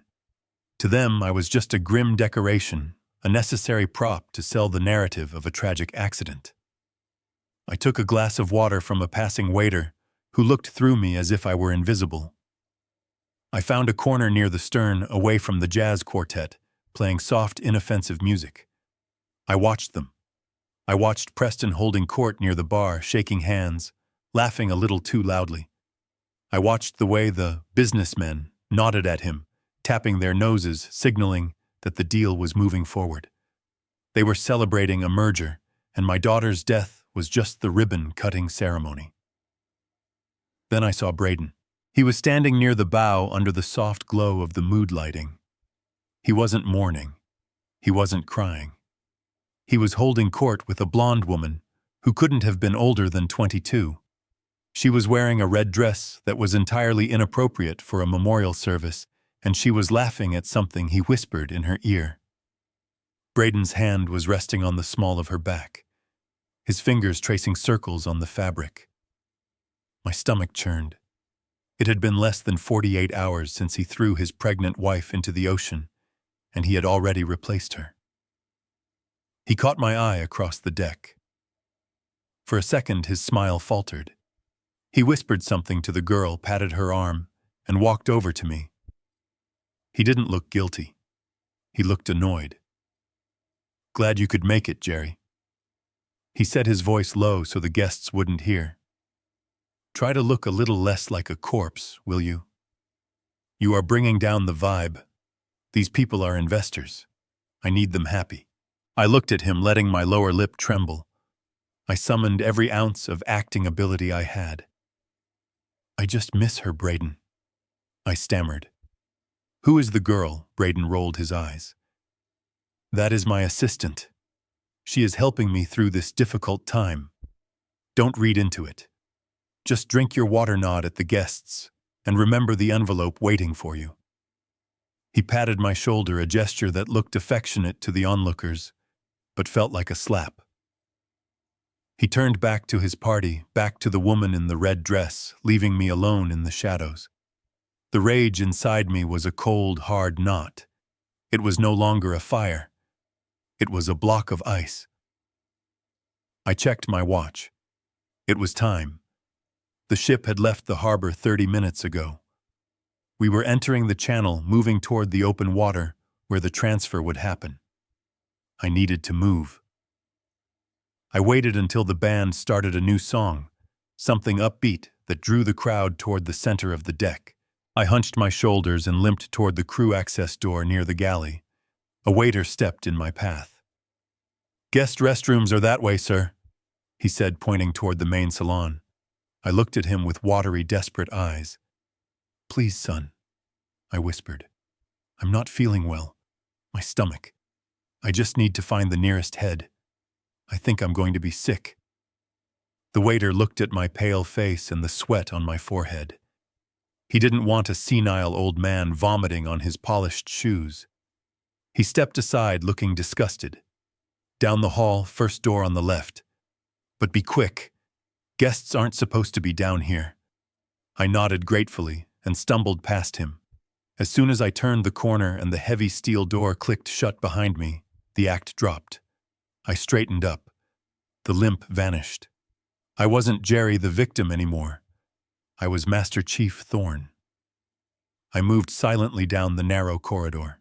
I ignored the guest bathroom and headed straight for the service ladder at the end of the hall. This was the entrance to the belly of the beast. I slid down the ladder, my hands gripping the rails with practiced ease. The air grew hotter, heavier. The sound of the jazz music faded, replaced by the rhythmic thumping heartbeat of the twin diesel engines. The engine room was a cavern of noise and heat. It was pristine, white-walled and chrome-plated, a showpiece engine room for a showpiece yacht. But I didn't care about the chrome. I cared about the hydraulics. I moved through the maze of pipes, ducking under steam lines, my eyes scanning for the steering quadrant. I found it at the far rear of the compartment. The massive hydraulic rams that controlled the rudders were pumping slowly, adjusting the ship's course. This was the Achilles heel. If I took this out, the Golden Siren would be dead in the water, drifting aimlessly, a sitting duck for the Coast Guard. I reached into the deep pockets of my loose scrubs and pulled out the small blocks of C4 plastic explosive I had molded earlier. They were small, no bigger than a bar of soap, but shaped to cut steel. I didn't want to sink the ship. I just wanted to cripple it. I worked quickly. My hands, which had been shaking in front of Braden, were steady as rocks now. I pressed the putty against the hydraulic couplings. I inserted the remote detonators. I wired them in parallel so that one signal would blow both rudders simultaneously. One charge on the port ram, one charge on the starboard. I checked the connections. Green lights blinked on the detonators. Active. Now for the ears. I pulled out the jamming node Mick had given me. I needed to place it near the main electrical conduit that ran up to the bridge. I found the bundle of thick black cables labeled comms array. I magnetically attached the jammer to the conduit and armed it. Sweat was pouring down my back, soaking my shirt. The heat in the room was intense, easily over 100 degrees. I wiped my eyes, taking a deep breath. It was done. The trap was set. All I had to do was get back to the party, wait for mixed signal, and press the button on the fob in my pocket. I turned to leave, wiping my greasy hands on my pants. I took a step toward the ladder. Click. The sound was unmistakable. It was the dry, mechanical sound of a pistol hammer being cocked. It cut through the roar of the engines like a whip crack. I froze. I didn't turn around. I slowly raised my hands, keeping them open and visible. "You took a wrong turn, Pops," a voice growled from behind me. It was deep, rough, and definitely not one of the polite waiters. I turned around slowly. Standing 10 feet away, blocking the only exit, was one of the bodyguards. He was huge, a wall of muscle in a cheap suit. He wasn't holding a taser. He was holding a suppressed Glock, and it was pointed directly at my chest. He looked at me, then his eyes flicked to the hydraulic rams behind me. He saw the gray putty. He saw the blinking lights. His eyes widened. He wasn't just a hired thug. He knew what a bomb looked like. "What the hell is that?" he shouted over the engine noise. I looked him in the eye. I didn't beg. I didn't cry. I calculated the distance. 10 feet. Too far to rush him. I smiled. A cold, hard smile that I hadn't worn in 40 years. "That is your severance package, son."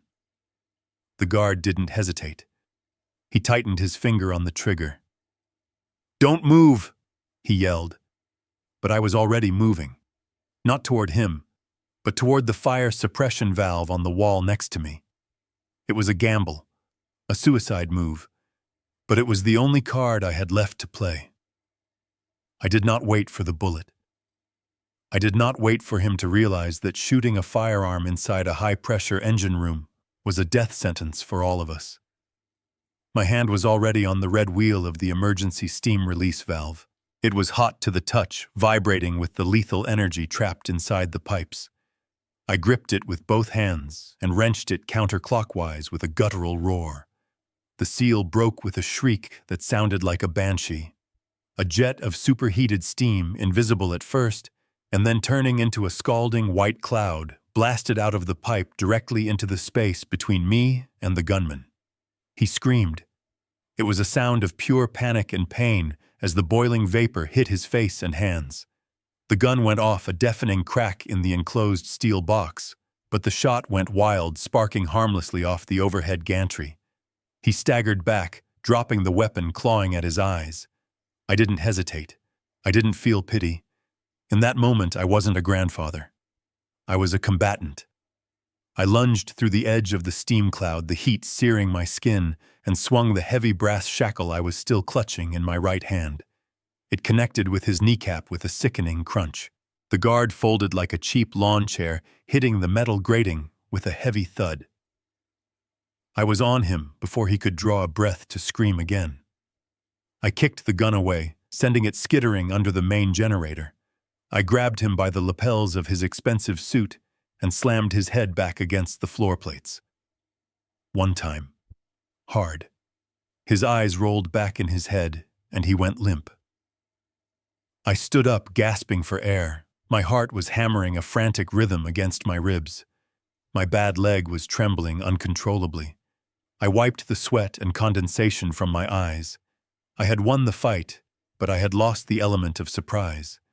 The gunshot had echoed through the ventilation shafts. Above me, the heavy steel door at the top of the ladder clanged open. What was that noise? A voice shouted down, "Check the engine room, now!" Heavy boots started thundering down the metal stairs. Not one pair. 3, maybe 4. I looked around the room. I was trapped. The only exit was the ladder, and it was currently filled with armed men coming to kill me. I had seconds, maybe less. I reached into my pocket and pulled out the transponder Mick had given me. My fingers were slippery with sweat and grease. I pressed the activation button. A small red light blinked once, then turned solid green. The signal was out. The Coast Guard knew exactly where we were, but they were still miles away. I needed to stop this ship. I needed to make sure Braden couldn't dump the cargo or run for international waters before the cavalry arrived. I looked at the massive twin diesel engines.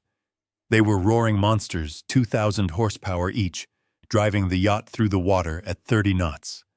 They were beautiful pieces of engineering, and I knew exactly how to murder them. I limped over to the raw water cooling intake. It was a thick pipe with a glass inspection port feeding cold seawater into the engine block to keep it from melting down. If I cut that flow, the engines would overheat in seconds. The pistons would expand, weld themselves to the cylinder walls, and the entire system would seize up violently. I raised the brass shackle again. "Hey! Stop him!" A voice yelled from the bottom of the ladder. I didn't look. I swung the brass weight with everything I had. It smashed into the glass inspection port. Water exploded outward. A high-pressure geyser of cold Atlantic seawater sprayed into the room, soaking me instantly. The pressure gauge on the port engine dropped to 0. I scrambled over the wet grating to the starboard engine. Bullets sparked off the machinery around me. They were shooting to kill now. I ducked behind the generator housing, feeling the heat of a round graze my arm. I reached the second intake valve. I couldn't smash it from this angle. I grabbed the emergency shutoff lever. It was rusted, stuck tight. I groaned, putting my shoulder into it, straining until I felt a muscle tear in my back. "Die, you old fool!" the lead guard screamed, rounding the corner. With a final desperate heave, I yanked the lever down. The flow of water stopped. The change in sound was immediate and terrifying. The smooth roar of the engines turned into a high-pitched metallic screaming. The temperature alarms began to blare, a harsh, rhythmic honking that drowned out the shouting men. The smell of burning oil and melting metal filled the air instantly. The floor beneath my feet shuddered. The ship wasn't just slowing down. It was dying. The port engine went first. There was a boom that felt like a grenade going off inside the block. A piston rod punched through the side of the engine casing, sending shrapnel flying across the room. Smoke poured out, black and choking. The lights flickered and died, replaced by the eerie red glow of the emergency strobes. The ship lurched violently to the left as the momentum died. I was thrown against the bulkhead, my head cracking against a pipe. I slid to the floor, dazed, the world spinning in a red haze. I did it. I thought, a grim smile touching my lips as I tasted blood. We are dead in the water. Then the boots were all around me. I felt a kick to my ribs that stole my breath, then another to my stomach. Rough hands grabbed my scrubs, hauling me up. I tried to stand, but my legs wouldn't work. "Hold him. Don't kill him yet. Braden wants to see who messed up his boat." They dragged me. They didn't walk me. They dragged me up the metal stairs, my bare feet banging against the sharp edges of the steps. I was bleeding from my head, my arm, and my nose. I was soaked in seawater and oil. I was a broken mess. But I was smiling. They hauled me through the pristine white hallway, leaving a trail of black grease on the expensive carpet. We passed the galley where the chefs were cowering in the corner. We kicked open the double doors to the main salon. The party had stopped. The music had died. The guests were huddled in groups, whispering frantically, holding their champagne glasses like shields. The ship was listing slightly to one side, drifting aimlessly in the swell. The guards dragged me out onto the open deck into the humid night air. They threw me down in the center of the dance floor. I landed hard on my side, coughing, spitting blood onto the teak wood. A pair of Italian leather loafers stepped into my field of vision. I looked up. Braden was standing over me. His face was twisted into a mask of pure, unadulterated fury. The veins in his neck were bulging. He wasn't the smooth businessman anymore. He was a cornered rat. "What did you do?" Braden screamed, his voice cracking. "What did you do to my ship?" I pushed myself up on one elbow. I wiped the blood from my mouth with the back of my hand. I looked around at the terrified guests, at the confused cartel members, at the trembling Preston Cole. I looked Braden in the eye. "I told you, son." I wheezed, my voice raspy but loud enough for everyone to hear. I fixed the leak. Braden pulled a silver pistol from inside his jacket. He pointed it right between my eyes. His hand was shaking. "You ruined everything," he whispered. "Throw him overboard." "No, wait. I am going to do it myself." He cocked the gun. "Say goodbye, Jerry." I looked past him out into the black darkness of the ocean. I didn't see death. I saw blinking lights on the horizon, red and blue, fast and angry. I looked back at Braden. "You might want to check your radar, Braden." Before he could pull the trigger, the night sky exploded. A spotlight brighter than the sun snapped on from the darkness above, blinding everyone on the deck. The roar of a helicopter rotor beat down on us, whipping the women's dresses and sending glasses smashing to the floor. The voice of God boomed down from the sky. "Drop the weapon. This is the United States Coast Guard." I lay back on the deck and laughed. The cavalry had arrived, and they were very, very pissed off. The barrel of the silver pistol looked like a cannon from where I was lying on the deck. I could see the rifling inside the muzzle. I could smell the gun oil mixed with the metallic tang of the blood filling my mouth. But what I focused on was Braden's hand. It was trembling. Not with fear, but with an unstable, frantic rage. The mask of the grieving widower had completely disintegrated, leaving behind both the spoiled, vicious child who had never been told no in his entire life. The silence on the deck was terrified and absolute. The jazz band had fled. The waiters were cowering behind the bar. The wealthy guests, the politicians and socialites who had been sipping champagne 5 minutes ago, were now pressed against the railings, staring in horror at the scene unfolding in the center of the dance floor. They were finally seeing the real Braden Cole. They were seeing the monster I had seen the night he threw my daughter into the black water. Braden took a step closer, pressing the gun barrel against my forehead. The metal was hot. "Give me one reason, Jerry." Braden hissed, his voice spraying saliva onto my face. "Give me one reason why I shouldn't splatter your brains all over this teak deck right now. You destroyed the engines. You cost me millions. You ruined the deal." I looked up at him, blinking through the sweat and blood stinging my eyes. My ribs felt like they were on fire every time I took a breath, but my mind was crystal clear. "I didn't ruin the deal, Braden," I rasped, forcing a bloody smile. "I just changed the terms." Preston Cole pushed his way through the crowd of stunned onlookers. His face was a mask of cold fury, but his eyes were darting around nervously, looking at the dark horizon. He knew what a dead ship meant. He knew the cartel representatives, the men standing in the shadows, with their hands inside their jackets, were getting restless. A stalled shipment was a liability. A scene like this was a disaster. "Put the gun away, Braden," Preston barked, adjusting his tie. "You are making a scene." He looked down at me with pure contempt. "This is what happens when you let the help into the house," Preston said, addressing the crowd, as if apologizing for a spilled drink. "My daughter-in-law's father has clearly lost his mind. He sabotaged the vessel in a fit of dementia. He is dangerous." He turned to the 2 remaining bodyguards who were still standing. "Get rid of him. Throw him over the side." A gasp went through the crowd. A woman in a sequined dress screamed. "You can't do that!" A man in a tuxedo shouted. "You can't just kill him." Preston spun around, his eyes locking onto the guest. "This is maritime law. He is a saboteur. He is a threat to the safety of this ship and everyone on it. We are in international waters. I am the owner of this vessel, and I say he goes overboard." He looked back at Braden. Do it, now, before the current drifts us any further. We need to offload the cargo to the transfer boat and get out of here. Braden hesitated for a second, then nodded. He grabbed my collar, hauling me up to my knees. The guards moved in, grabbing my arms. They were going to drag me to the railing. They were going to finish what they started with Emily. But I didn't struggle. I didn't fight. Instead, I started to laugh. It started as a low chuckle bubbling up through the pain in my chest and grew into a loud, wheezing laugh that echoed across the silent deck.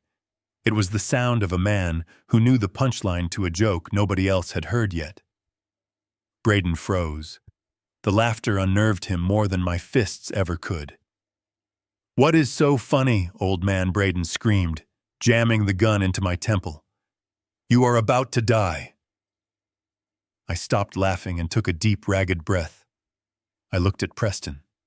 I looked at the cartel men. And finally, I looked Braden dead in the eye. "You think you are in international waters," I said, my voice cutting through the night air. "You think you are 20 miles out safe from the laws of the land. That is what your navigation system tells you. That is what the autopilot says." I reached into my pocket with my free hand. The guards tensed, expecting a weapon. I pulled out the small black box Mick had given me, the GPS spoofer. The green light was still blinking steadily. "You rely too much on technology, son," I said, tossing the small box onto the deck at Braden's feet. It clattered loudly on the wood. "That little toy has been feeding your ship's computer a false signal for the last hour. You haven't been heading east toward the open ocean." I pointed a shaking finger toward the darkness off the starboard bow. "You have been drifting west, toward the shoals, toward the jurisdiction of the United States." Braden looked down at the black box, then out at the black water. He looked confused. "You are lying," he stammered. "The GPS says—" "The GPS is lying," I interrupted him, my voice gaining strength. "You are not in international waters, Braden. You are in the box. You are right in the middle of Sector 4. I grinned, spitting a glob of blood onto his expensive shoes. "We call this the Admiral's playground." Preston's face went white. He understood. He scrambled for his satellite phone, his hands shaking so hard he dropped it. "Dump the cargo!" Preston screamed, his voice cracking with panic. "Dump it all! Now!" But it was too late. From the darkness above, a sound emerged. At first, it was a low thrum like a heartbeat. Then it became a roar. The rhythmic, distinctive thwap, thwap, thwap of heavy rotors slicing through the humid air. Braden looked up, his mouth falling open. Then the world turned white. A beam of light, thicker and brighter than anything I had ever seen, slammed down from the sky. It hit the deck of the Golden Siren with the force of a physical blow. It blinded everyone. Guests shrieked and covered their eyes. Braden stumbled back, dropping the gun, shielding his face from the heavenly glare. The wind hit us a second later.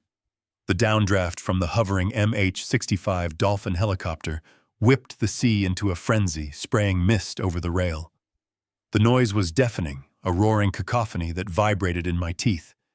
Then came the voices. Not one, but many. Amplified. Terrifying. "This is the United States Coast Guard. Maintain your course and prepare to be boarded. Armed personnel are inbound." I looked toward the water. Out of the darkness, red and blue lights erupted like fireworks. 1 boat, 2 boats, 3. Fast response cutters were tearing through the waves, their sirens wailing, surrounding the crippled yacht on all sides. They had been waiting in the dark, silent and invisible, listening to the signal from the transponder in my pocket. Braden was spinning in circles, panicked. He looked at the helicopter, then at the boats, then at his father. There was nowhere to run. The ocean he thought would hide his crimes had turned into a cage. I stayed on my knees, letting the wind whip my hair, letting the bright light wash over me. It felt like cleansing fire. I saw a rope drop from the helicopter. I saw figures in black tactical gear sliding down fast and precise. I looked at Braden, who was now cowering against the bar, wetting his pants. "I told you, Braden." I whispered to myself, watching the first boot hit the deck. "I told you I was going to catch a big one." The first operator hit the deck, his rifle raised. He didn't look like a police officer. He looked like a soldier. He moved with a lethal grace, sweeping the muzzle of his weapon across the crowd. "Get down! Everyone down!" I lay flat on the deck, pressing my cheek against the wood. I closed my eyes and let the chaos wash over me. I heard the zip ties being tightened. I heard the shouts of the cartel men being subdued. I heard Braden sobbing. But the sweetest sound of all was the voice I heard in my earpiece, cutting through the static and the noise. "Target secure, Jerry. We have them. You can rest now, brother." I didn't rest. Not yet. I opened my eyes and watched as the operators dragged Braden and Preston toward the center of the deck, forcing them to their knees right where they had planned to execute me. The tables hadn't just turned. They had been flipped over and smashed. And as the Admiral's cutter pulled alongside the yacht, its massive hull looming over us, I knew the real show was just beginning. The voice from the sky didn't just demand submission. It promised annihilation. The loudspeaker announcement echoed off the water, bouncing between the steel hull of the cutter and the fiberglass of the yacht, creating a wall of sound that vibrated in my teeth. I stayed flat on the deck, my cheek pressed against the wet teak wood, watching the chaos unfold from ground level. It was a symphony of tactical precision, a masterclass in maritime dominance that I hadn't seen since my days in the service. From the darkness beyond the rail, the ocean seemed to boil. 3 interceptor boats, the high-speed 45-footers used by the tactical law enforcement teams, tore out of the mist. Their engines screamed as they cut sharp turns, churning the black water into white foam. They slammed against the hull of the Golden Siren, locking on with magnetic grappling hooks. Before the yacht had even fully stopped drifting, heavily armed men were vaulting over the rails, their weapons raised, their movements synchronized like a machine. At the same time, the MH-65 Dolphin helicopter hovering above us began its deployment. Thick fast ropes dropped from the belly of the aircraft, slapping against the deck. I watched as the operators slid down one after another, landing with heavy, solid thuds that shook the floorboards. These weren't regular Coast Guardsmen checking for life jackets. This was the Maritime Security Response Team. They were the ghosts of the ocean, trained to take down terrorists and pirates. They were dressed in full black tactical gear, their faces covered by ballistic masks, their laser sights cutting through the salt spray like red needles. The guests were screaming a discordant chorus of panic. Women in evening gowns were diving under tables. Men in tuxedos were scrambling on their hands and knees, trying to find cover behind the bar. But the operators ignored them. They moved through the crowd like water flowing around the civilians and isolating the threats. "Get on the ground. Hands where I can see them." The commands were shouted with a ferocity that brooked no argument. Near the stern, 2 of the cartel men decided to be heroes. They were hard men, veterans of street wars in Sinaloa, used to intimidating local police. One of them, a man with a scar running down his neck, reached into his jacket for a weapon. He never even got his hand around the grip. 2 distinct suppressed shots coughed from the darkness. The cartel man crumpled, instantly clutching his shoulder, his weapon clattering uselessly across the deck. His partner raised his hands immediately, his bravado evaporating in the face of superior firepower. "Clear left, clear right, Sector 1 secure." The radio chatter crackled in the air, crisp and professional. I looked over at Braden. He had collapsed against the polished mahogany bar. He looked small. The arrogance that had defined him, the sneering confidence of a man who thought money could buy physics, was gone. He was curled into a ball, his hands over his head, sobbing like a child. He wasn't crying for his wife. He wasn't crying for his unborn child. He was crying because for the first time in his life, he was not in control. Preston Cole was trying a different tactic. He was standing near the rail, his hands raised, but he was shouting at the nearest operator. "Do you know who I am? This is a private vessel. You have no jurisdiction here. I will have your badge. I will have your commander's job. I am calling the senator." An operator, a giant of a man with an American flag patch on his chest, didn't even slow down. He swept Preston's legs out from under him with a swift, brutal kick. Preston hit the deck hard. The wind knocked out of him with a wheezing gasp. Before he could draw a breath to scream, he was flipped onto his stomach. I heard the distinct zip-zip sound of plastic cuffs being tightened. "Secure the target," the operator said into his comms. "The principal is in custody." The bridge of the yacht was stormed next. I heard the crash of glass and the shouts of the captain and crew being subdued. The jammer I had planted was doing its job. They had no way to call for help, no way to warn their partners. They were isolated in a bubble of American justice. The helicopter overhead shifted its position, the downwash easing slightly. The winch cable lowered again. This time it wasn't a team of operators sliding down. It was a harness. A single figure descended from the sky. He wasn't wearing tactical black. He was wearing the operational dress uniform of the United States Coast Guard, blue and crisp, but on his shoulders, even in the dim light, the stars of an admiral shone like beacons. He landed on the deck with a heavy, confident thud, unhooking the harness with a practiced motion. He stood up and surveyed the scene. The deck was a landscape of surrender. The bad guys were zip-tied in rows. The guests were being herded into the main salon for processing. The operators lowered their weapons slightly as he approached, a silent sign of respect. It was Mick. He looked terrifying. His face was set in a mask of cold, hard stone. He didn't look at the shivering billionaires. He didn't look at the drugs that were now being dragged out of the hold by the search teams. He scanned the deck, his eyes searching frantically, until they landed on me.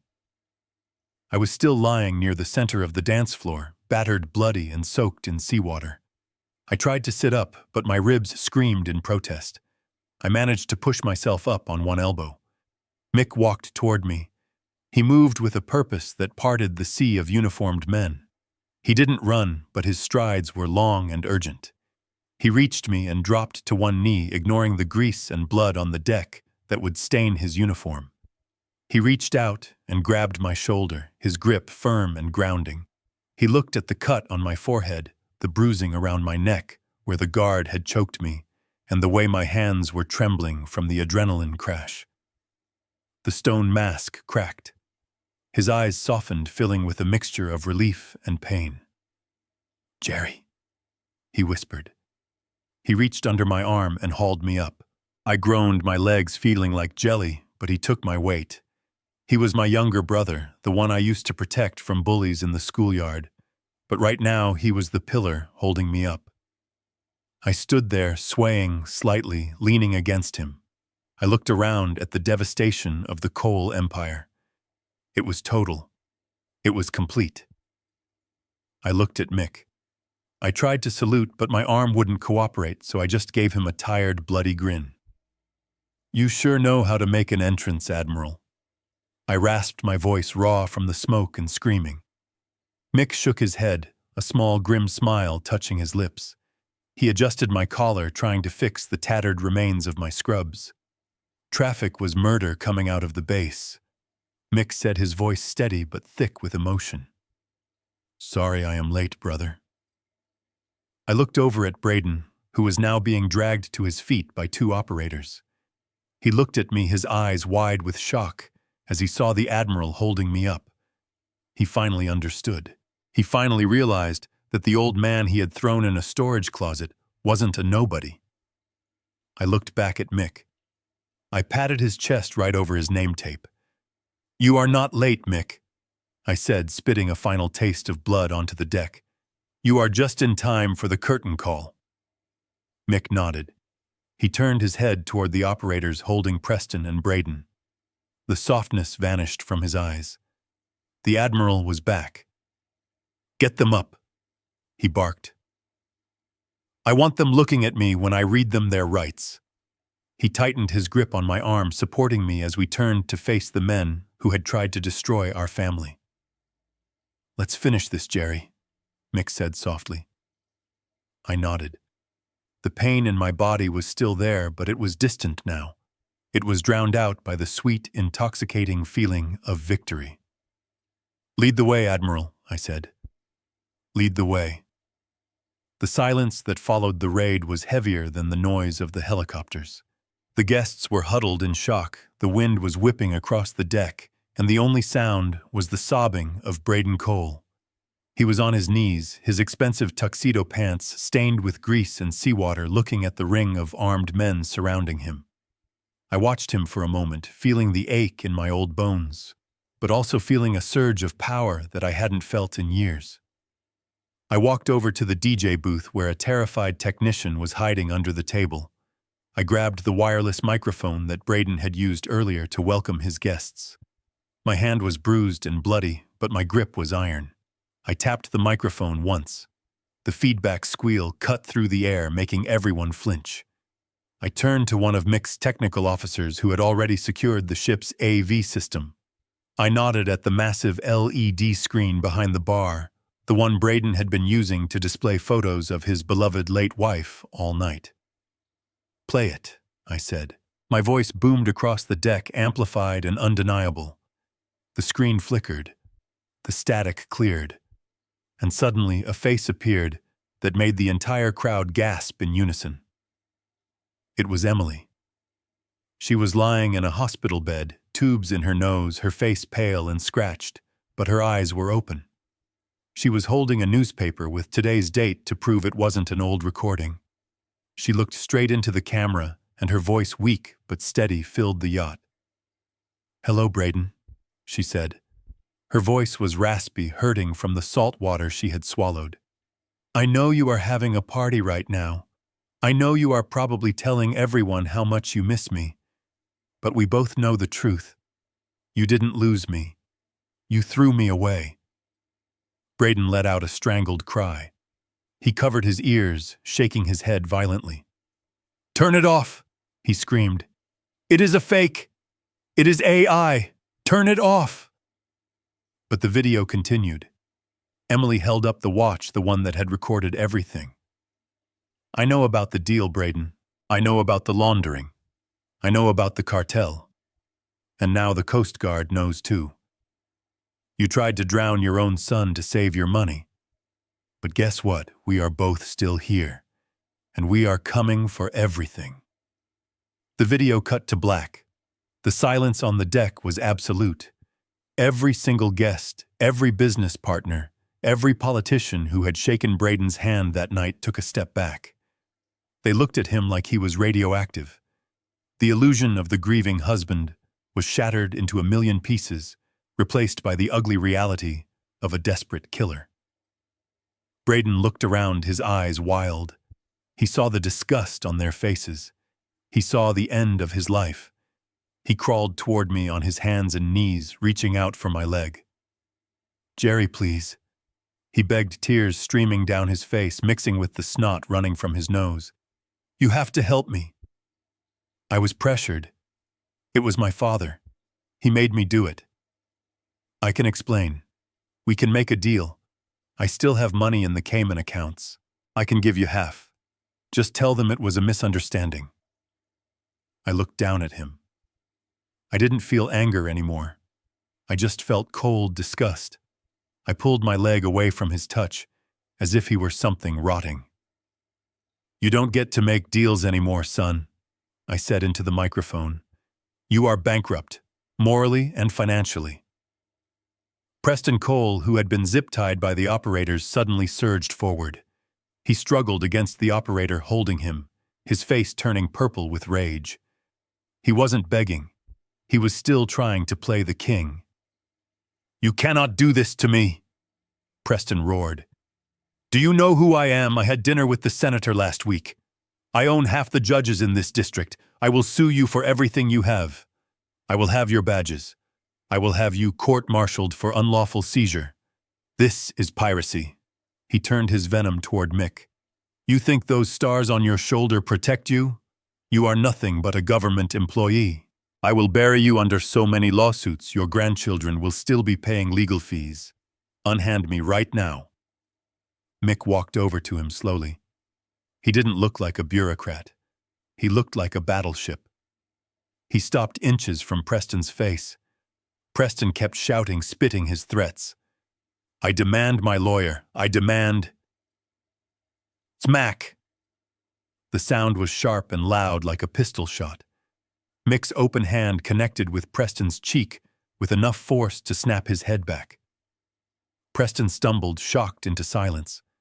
A trickle of blood ran down his lip. He looked at Mick with wide, disbelief-filled eyes. Nobody had ever hit Preston Cole. "Shut your mouth," Mick said. His voice was dangerously low. "You are not in a boardroom, Preston. You are not at a country club. You are on a vessel trafficking narcotics in United States waters." Mick leaned in closer, his eyes boring into Preston's soul. "Here I am, the law. And the law says that pirates do not get to make demands. They get to sit down and shut up." Mick shoved him back down to the deck. Preston stayed down this time, the fight finally beaten out of him. I walked past them toward the center of the deck, where a large modern art sculpture stood. It was a jagged, ugly piece of metal and stone that Braden had claimed cost $500,000. It was the centerpiece of the party. I beckoned to one of the operators. "Give me the sledgehammer," I said.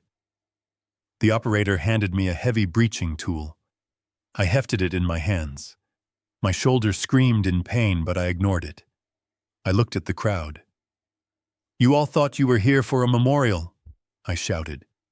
"You thought you were rubbing shoulders with legitimate businessmen. Well, take a good look at what you were actually celebrating." I swung the hammer.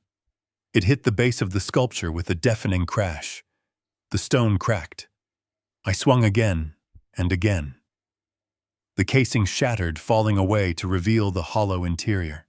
Packed tightly inside were dozens of square bricks wrapped in plastic and duct tape. One of the bricks had split open from the impact. White powder spilled out onto the teak deck, drifting in the wind like snow. Gasps of horror erupted from the guests.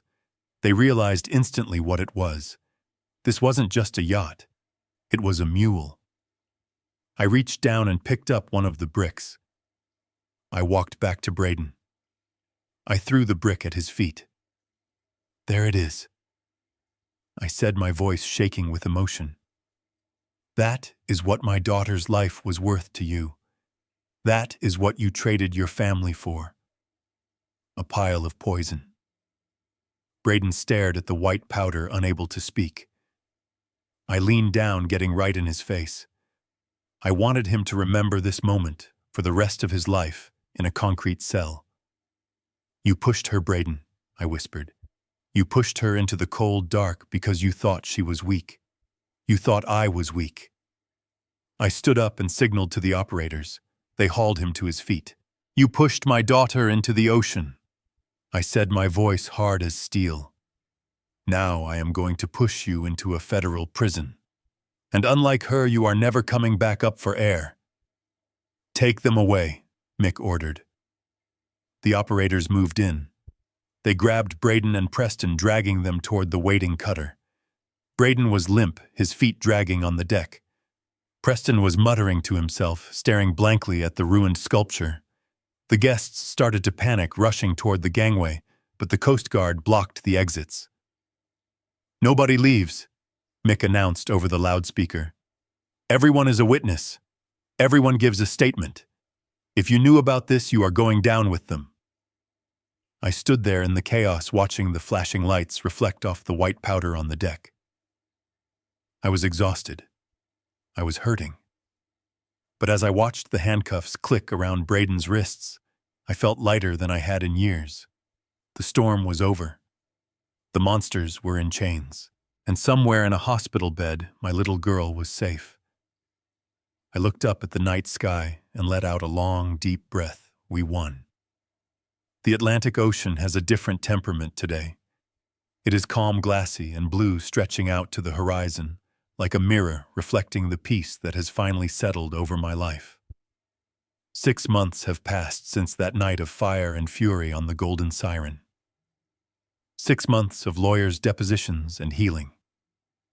But today there are no courtrooms. There are no cameras. There is just the gentle lap of water against the hull of my new fishing boat. It is a modest vessel, a 20-foot center console that I bought with my own money, not a handout from a son-in-law who despised me. I named her the Second Chance. I sat in the captain's chair holding a fishing rod loosely in my hand, but I wasn't really fishing. I was watching the real catch of the day. My daughter Emily was sitting in the bow, her face turned toward the sun. The scars from the coral are fading, leaving behind faint white lines that look more like marks of victory than wounds. She was smiling a genuine soft smile that I hadn't seen in years. In her arms, wrapped in a blanket printed with little anchors, was my grandson. We named him Finn. He was sleeping soundly, rocked by the rhythm of the sea, completely unaware that he had almost been born in a watery grave. I reached over and turned up the volume on the portable radio sitting on the dashboard. The news anchor's voice was clear, cutting through the salt air with the finality of a judge's gavel. In a landmark verdict today, the federal court has sentenced real estate mogul Preston Cole and his son Braden Cole to consecutive life sentences without the possibility of parole. The jury found them guilty on all counts, including attempted murder, racketeering, and international drug trafficking. The judge described their operation as a stain on the city of Miami. In a related ruling, the Department of Justice has completed the seizure of all Cole family assets, totaling over $400 million. These funds will be liquidated and placed into a victims' compensation fund. The Cole empire, once a pillar of high society, has effectively ceased to exist. I turned the radio down. I didn't need to hear the rest. I had been there when the gavel fell. I had looked Braden in the eye as the marshals led him away in an orange jumpsuit. He looked at me, hoping for some sign of forgiveness, some acknowledgement of our former family tie. I gave him nothing. No anger, no pity, just the blank stare of a stranger. He was a ghost to me long before he went to prison. Emily shifted in her seat, adjusting the blanket around Finn. She looked at me, her eyes bright. "Did you hear that, Dad?" she asked softly.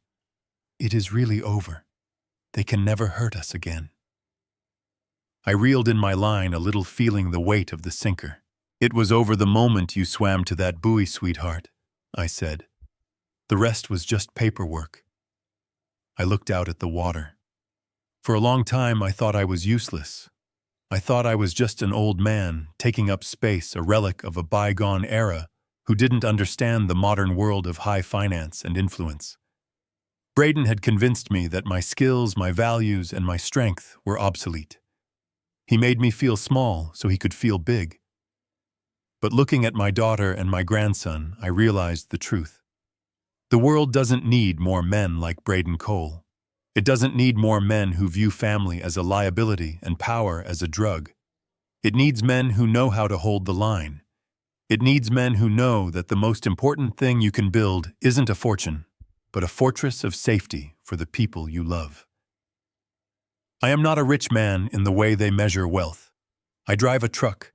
I have calluses on my hands. My back hurts when it rains. But sitting here floating on the ocean, that I respect and fear, I feel like the richest man on earth. I have my dignity. I have my family. And I have the absolute certainty that I did what I had to do. A roar of an engine approached from the west, breaking my reverie. I shielded my eyes against the sun. A sleek gray Coast Guard interceptor boat was cutting through the water, throwing up a massive wake. It slowed down as it approached us, settling into a drift about 20 yards away. The man at the helm wasn't wearing a uniform today. He was wearing a Hawaiian shirt that looked ridiculous on him and a pair of aviator sunglasses. It was Mick. He killed the engine and drifted closer, the current bringing our boats together gently. "Permission to come alongside," Captain Mick shouted, grinning like a schoolboy. "Permission granted, Admiral," I called back, "but only if you brought supplies." Mick reached into a cooler at his feet and tossed a cold can of beer across the gap. I caught it with one hand, the condensation cool against my palm. Mick grabbed one for himself and raised it in a toast. "To the good guys." Mick said, his voice serious for a moment. I looked at Emily, then at sleeping Finn, and finally back at my brother. "To the bad guys." I corrected him, for reminding us why we have to be dangerous. We cracked the cans open in unison.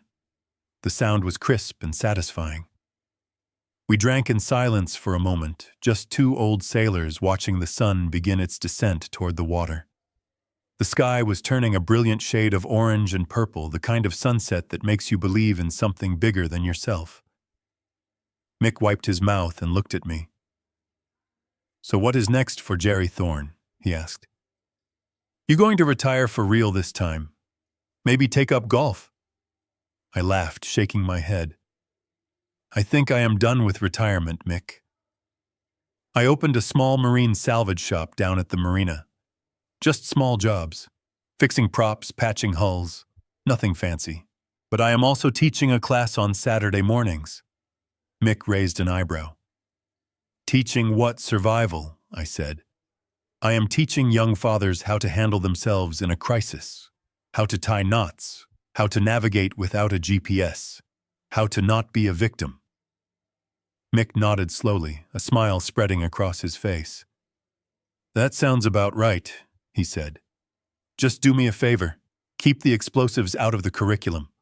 I don't want to have to bail you out again." We both laughed, the sound carrying over the water. It felt good to laugh. It felt clean.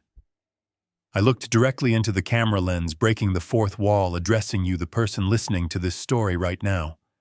I want you to look at my face. I want you to see the lines, the scars, the gray hair. You might see an old man. You might see someone who is past his prime. But remember this story. Don't ever let anyone tell you that you are finished. Don't let them tell you that you are too old, too poor, or too simple to matter. Because the strength of a man isn't measured by his bank account or the title on his business card. It is measured by what he is willing to do when the wolves come for his sheep. Braden Cole made a mistake. He thought he was dealing with a sheep. He didn't know he was poking a sleeping bear. So here is my advice to you. Love your family fiercely. Protect them with everything you have.